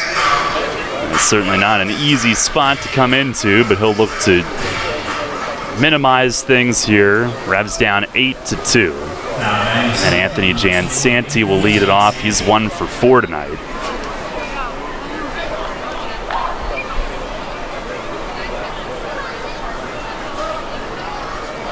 And Buchanan, little by little, being eased back in after working on some mechanical issues on the side. Time asked for by Tejeda.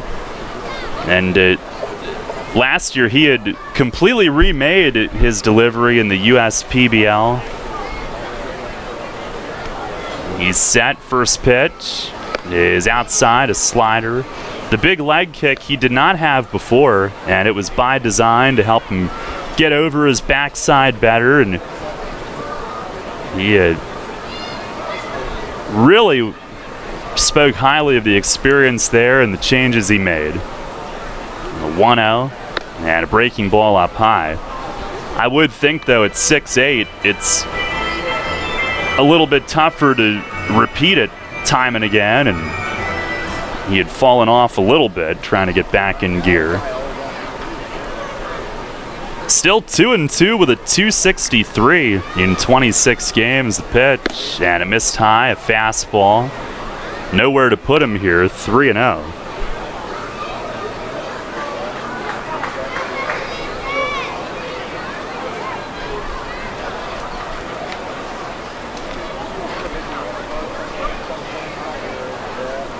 On the stretch and the pitch. And there's a fastball strike. Since coming back, he has struggled with the initial hitter. He was in the game Tuesday at Southern Maryland, walked the first one, but then got the out. He was in the game here at home last Friday. Pitch is lofted high and deep, but foul down the left field side. Jansanti early and sends it on to Arch Street, 3-2. Last Friday, when he came in, he also walked that first hitter, but then got a fly out to leave the bases loaded in that situation. He has been coming into some pretty tough spots, though. Yeah, he entered with bases loaded that first one. 2 on in the most recent. He deals, and a line drive to left center. Harris on the run. He'll get there. Makes the grab, and oh man, they did not tag at third, but Cordero is going to score anyway. And he lost his mind on the bases there and started toward home. And Montalvo, coaching at third, looks completely bewildered at what Cordero was doing, but he was able to get back, tag, and still score. Harris throwing it toward third base, which for him was the right play, but Cordero, despite that mistake, still scoring. Well, I don't think Harris would have been able to get him out on the plate regardless, so a smart play there. And I know Cordero thinking that ball was in the gap off the bat, but with less than 2 outs at third base, you can wait as long as possible. Here's a ball high on Rodriguez. You know, there's no situation other than the runner behind you messing up and lapping you that you don't make it home on that play standing at third. That's still a sac fly for Jan Santi. Harris, a nice running play to get there. It looked like a ton of trouble off the bat. 1-0. And a bouncer foul over by the third base dugout. A 9-2 Sugar Land lead. They have a hit in every inning, multiple hits in 6 of the 8, and they have 17 on the night. It was the Revs who had 17 in 3 of the previous 4 coming in. Buchanan with the 1-1. And a shot on one hop to short. Dent there. He'll feed Casilla. Turns and fires to first. 6-4-3 double play. One hop right to Dent. And Casilla finishes the job. 1 run on 2 hits and 1 left. Bases loaded, no outs, and only 1 run scores. A great job by Buchanan to escape further trouble than that. We go to the bottom of the 8th inning. Sugar Land on top, 9-2. Okay, here we go, people. This is The Herd. Where are you again? With Colin Cowherd. There's so many injuries. So instead of Carrie Underwood doing a Breeze and Tony Romo promo, which is what they're trying to do every week, NBC has cut several new, authentic, brutally frank promos. It's not much of a sales job by NBC, but we got our hands on them, and they're as honest as anything I've ever heard out of NBC.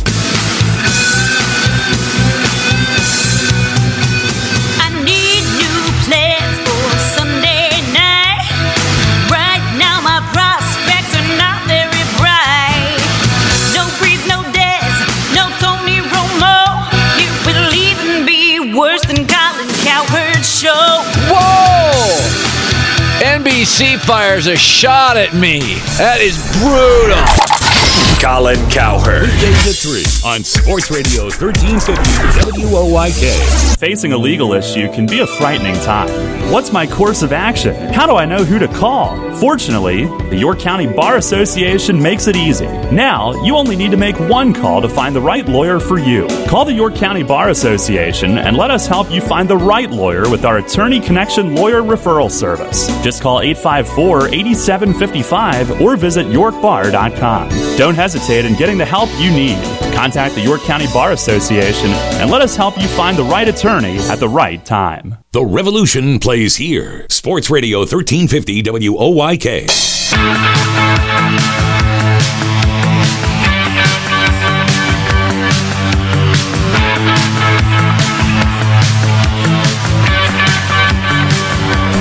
Bottom of the 8th, 9-2 Sugar Land. They will call on lefty Dustin Richardson. Pitching change brought to you by Maple Donuts. He is 1-4 with a 4.28 ERA. Does have 4 saves in 36 outings. He's given up more walks than hits. 27 and a third innings, 20 walks, but 39 strikeouts, 12 more than innings. And only 18 hits, 9 fewer than innings. Opponents hitting only 186. It'll be Tejeda, who might be looking at his last chance to extend his hitting streak of 11. He's 0 for 3 tonight. Michael Nix in line for his 7th straight win and 9th total. And then Haley, who gave up the homer to Dent last inning, but that was it. 1 other hit. And now Richardson, their second reliever used. And he's ready. 6'6" southpaw to the plate. A fastball strike down in the zone. Richardson, a 5th-round pick of the Red Sox in 06 out of Texas Tech. Parts of 2 years in the majors, 39 games total. Tejeda, I believe, having a discussion, maybe didn't care for that strike. Here's the 0-1. And a swing and a pop-up. Right side, it's Pounds from second, out a few steps into right, and he reaches up and hauls it in. And Tejeda held hitless on the night. Matt working ahead on the prep for tomorrow. Here's Burgess with one away.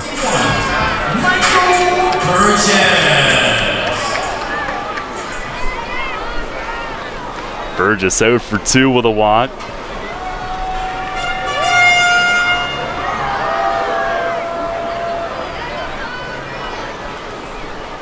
Richardson left on left, fires and missed a little bit low. Richardson was with Long Island for a bit last year as well. 13 outings, 4 starts.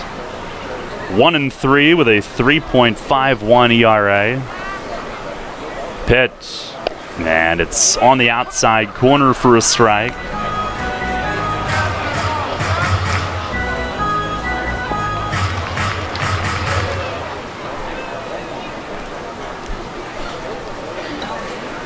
On the 1-1, breaking ball, hooks low. On our York Mitsubishi out-of-town scoreboard, Lancaster leading Long Island 5-1 in the 9th.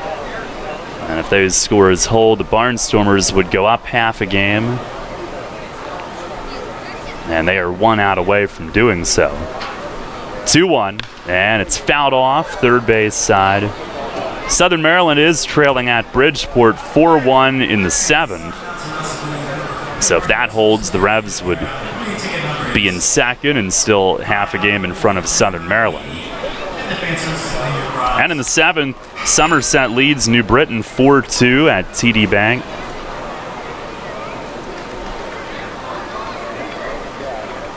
Richardson from the belt fires, and a swing and a pop-up foul over the third base dugout, and that'll get back.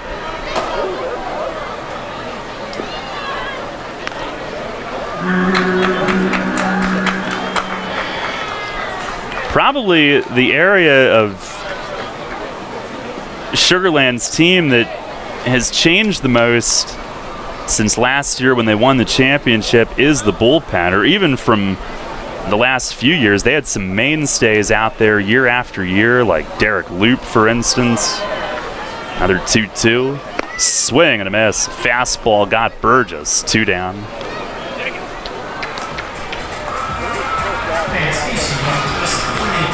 Just looking at some of the preseason signings, that seemed to be where a lot of the changeover had occurred there.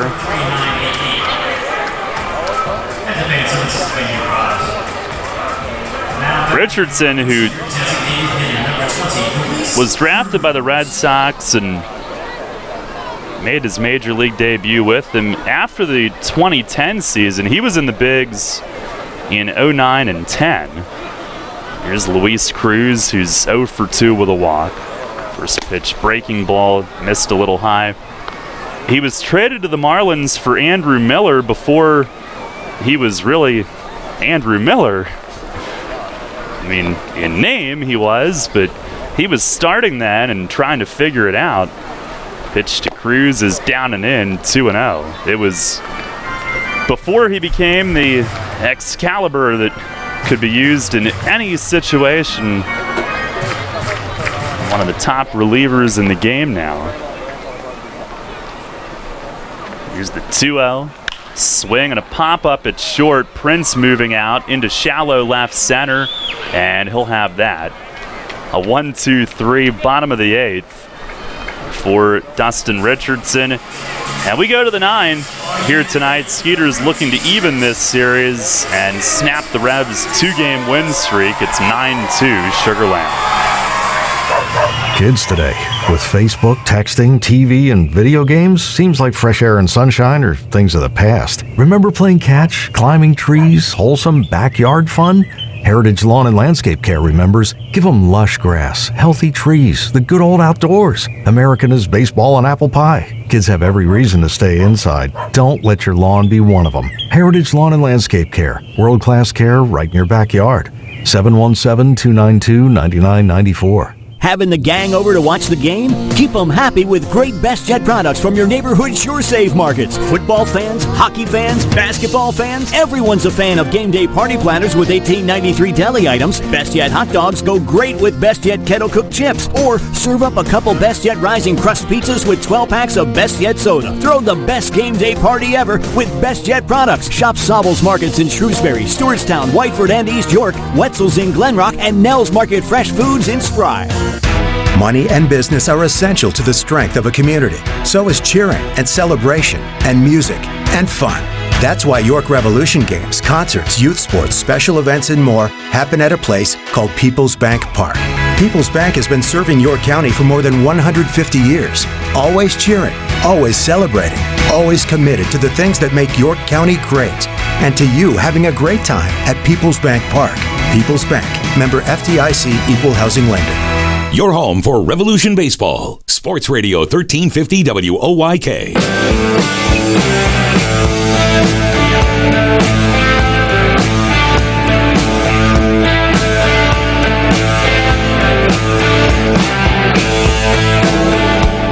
Head of the ninth, then Buchanan will stay on. 9-2 Sugar Land. First pitch is up and away on Cole Gillespie, who leads off. Gillespie 1 for 3 tonight, a solo homer in the 7th, also a walk and a second run scored. Here's the 1-0, and that's down. Buchanan, who came in with bases loaded, no outs in the 8th, only allowed the 1 inherited run on a sac fly, then got a double play from Wilfredo Rodriguez to escape.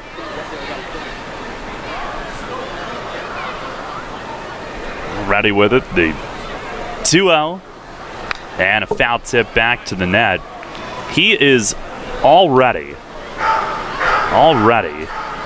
talking trash about fantasy football. The draft order hasn't even been picked. He keeps telling me. Here's the 2-1, and he misses in the dirt, skips away off to the right. He keeps threatening to, with his first pick, knowing that I'm an Eagles fan, to take. Last night he said Brian Westbrook. Today he said Freddie Mitchell, Todd Pinkston. 3-1, and a check swing, nubbed along the line at first, and Burgess will let it roll. Oh, it almost hit the bag. It did. He picked it up just shy and stepped on it. And that was on the line, and now these two are staring at each other again with no call made, and Brian DeBrouwer calls it foul. He laid his glove on the ground right in front of the base. See if we get a look at the replay here. I mean, I can't imagine he would have waited that long and picked it up without 100% certainty that it was in fair territory.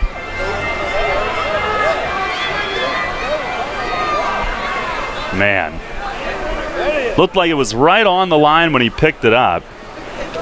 And again, they didn't make a call. Payoff pitch, swing and a drive yanked foul over the stands in left. And it looked like it hit the base and then he picked it up on the replay.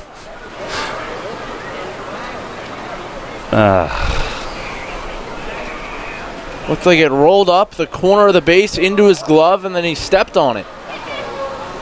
Pitch, swing, and it's tapped foul at the plate. Well, again, in front of the bag, it's the plate ump's call. If it hit the bag, I guess either could rule, but they just sort of looked at each other again. Took them a while to decide. Here's a foul back over the roof. And I understand there has to be a hierarchy, if you will, of whose call is who, but if one guy sees it and the other guy doesn't, I mean, yeah, there's a certain obligation to get it right. I'm all for that, too. Buchanan, another payoff pitch. Swing and a fly ball to center field. Harris got the read, now comes in, and he will squeeze it. 1 up, 1 down, and Buchanan had to battle maybe a little bit more so than he should have, but he gets the out. 1 down here in the top of the 9th. We'll bring on Derek Miller, who's 0 for 4 tonight, has reached on a couple of errors.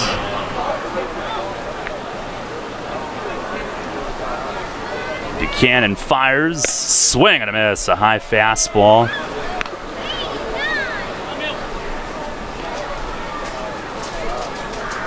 Revs down 9-2 here in the 9th.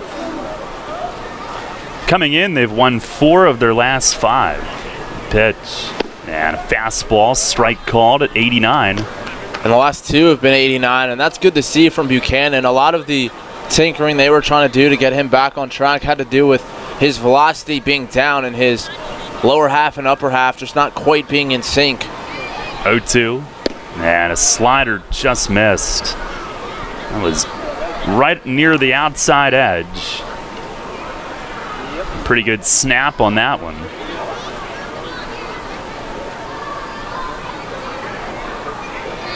Now he'll try it again. And a swing and a foul back. This would end the Revs' 6-game winning streak against Sugar Land, their all-time best streak against the Skeeters. Previously was 4. And they had won a 5th straight last time they were here, and then the 6th one last night. Pitch is a slider and a check swing, strikeout. Rung up at the plate. DeBrouwer said he went on it on a slider that hooked hard off the corner. And Buchanan's retired all 4. 2 down here in the top of the 9th.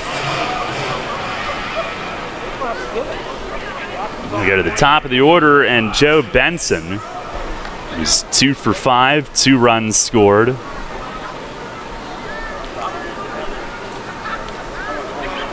First pitch, swing and a miss. And the backswing got Tejeda, who walks aside. And Benson again trying to back leg and clobber one that was up. We've seen him try to hammer that first pitch a few times tonight, or at least in this series.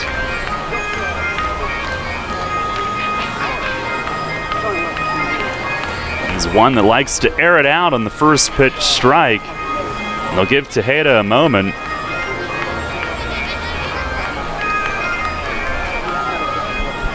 Benson looking down at him as he squats. Certainly didn't mean to do that. Buchanan with the 0-1, and that's way high. Benson will be on the league's all-hair team. It's down to his shoulders with that flow. Flow or mullet? That's got to be a mullet, huh? Pretty long. 1-1, and a fastball low. I'd say Mace has flow. But isn't a mullet just like more in back than in front and on the sides? That's true, yeah. I think there's just so much it drapes out of the back of his helmet. Yeah. So just long. Here's a swing and a miss, a fastball. He may not like me calling it a mullet. He's got rocker hair. 2-2. Especially playing in Sugar Land, it's got to be awfully hot in there. Oh. Pitch. Swing and a fly ball out toward right center. Mitchell in pursuit. And he will track it down over toward the gap. 5 up, 5 down for Buchanan tonight. Looking to get things back on track and look sharp. A 1-2-3 top of the 9th. Last chance for the Revs. They need an all-time inning, trailing 9-2. Hear that? It's the sound of summer. Sound nice? Call Kona Ice. We do it all. Schools, sporting events, parties, both corporate and birthday. You name it, we'll be there. We bring the party to you. If you need a little bit of fun in your life, we're the shaved ice truck for you. Oh, and we fundraise too. This summer, cool down with Kona Ice. Give us a call at 1-800-KONA-ICE or visit us online at www.kona-ice.com. Kona Ice. Flavor our world. Runners know the challenge. It's not the uncompromising weather. It's not the pounding repetition. It's not knowing how to dig deep as you start the climb of that last hill. For runners, the challenge is the discipline to keep running. Flying feet.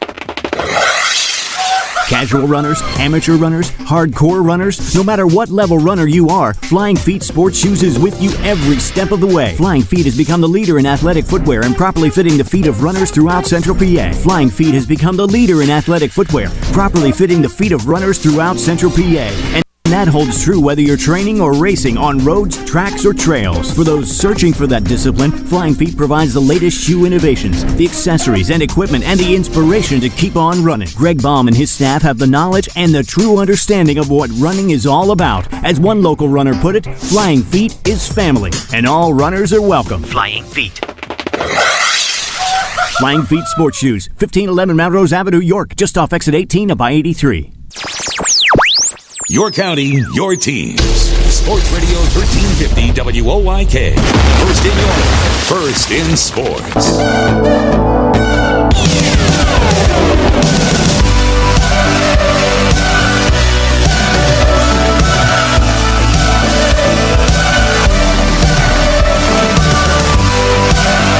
Revs down 9-2 as we go to the bottom of the 9.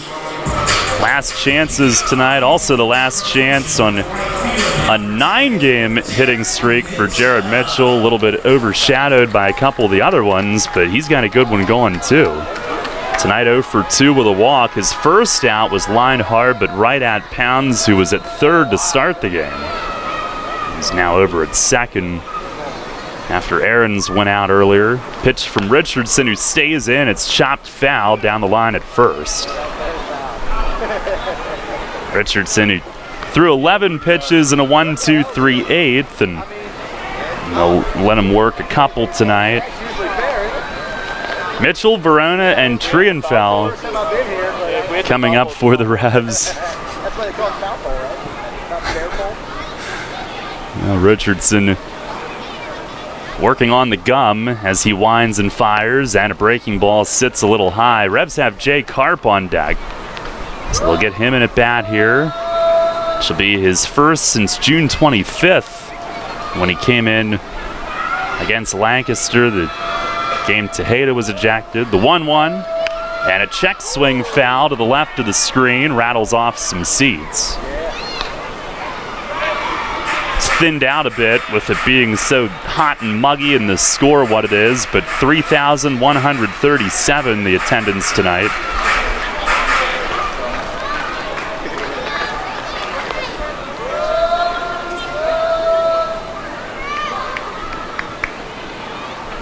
Richardson winds and deals, and missed low, a fastball, 2-2. Richardson was with Sugar Land early in 2013, their second year, and then signed with the Angels that June. Went to AAA. Pitch just outside, 3-2 on Mitchell, and Richardson perturbed that he didn't get it.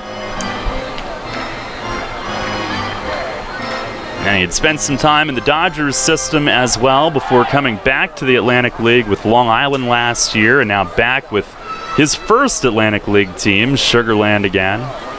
Pitch is swung on and missed. Maybe a foul tip. DeBrouwer didn't signal that. It sounded like one, but might have just rattled in the mitt. Either way, a strikeout for Richardson. He's retired all 4. And Mitchell's 9-game hitting streak is on its last legs with the Revs down to their final 2 outs. Here's Jay Karp, who will pinch hit for Dyrone Verona.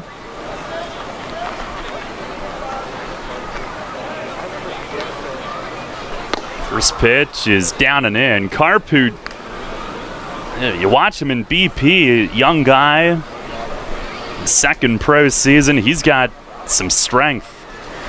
He can hit it out. Pitch is outside. He chased, though.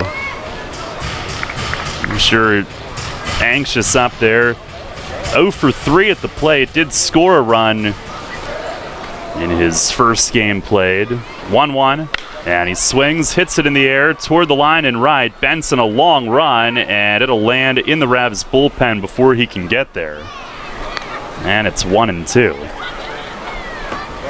So I'm take BP at Southern Maryland playing Pepper with the stands.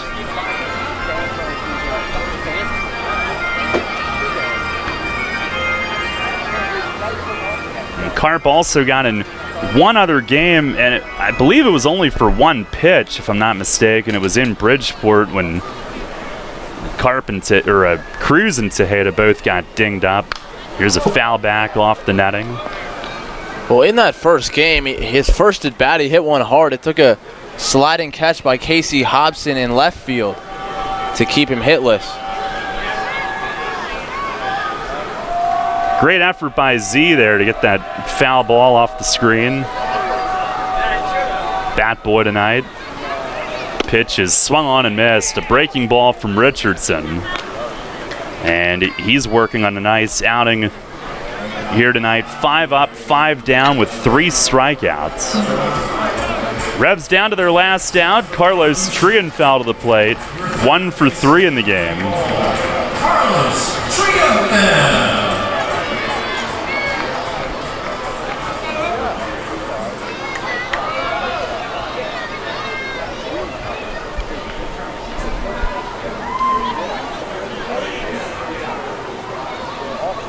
Just got an email from an umbrella factory in China. First pitch to Trienfeld is fouled off the right edge of the screen. No balls, 1 strike. They supply all kinds, it says here, Matt. They can send us a catalog if we'd like. Sounds like a WOIK sponsorship. Yeah, I think so. Here's a swing and a miss on a fastball. 0-2, Revs down to their final strike. I'm glad they found me there. Maybe make use of that.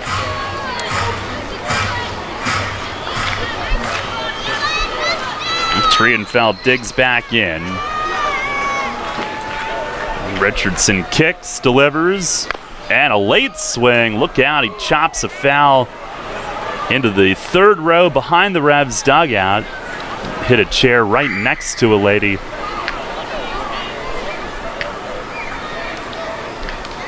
Trienfeld in the bigs with Seattle and LA, the Dodgers. He's really played well here of late, offensively and defensively. 0-2 again, and he swings, fouls it back onto the roof.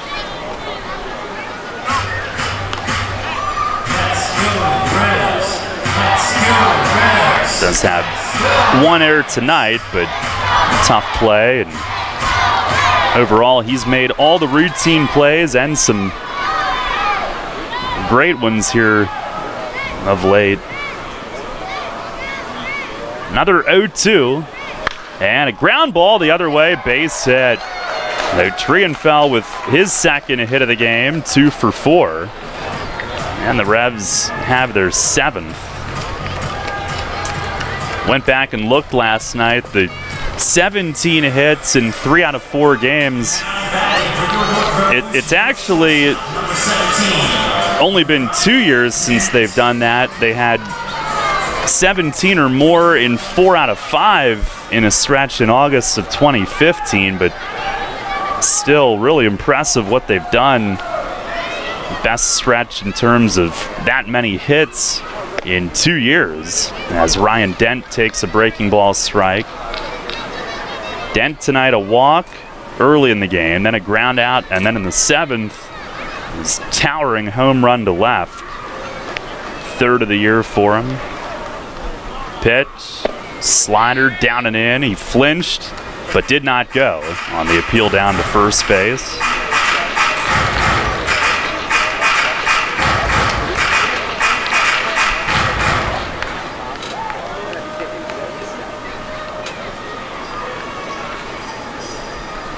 Richardson sets and deals, and that breaks hard and inside by his back foot.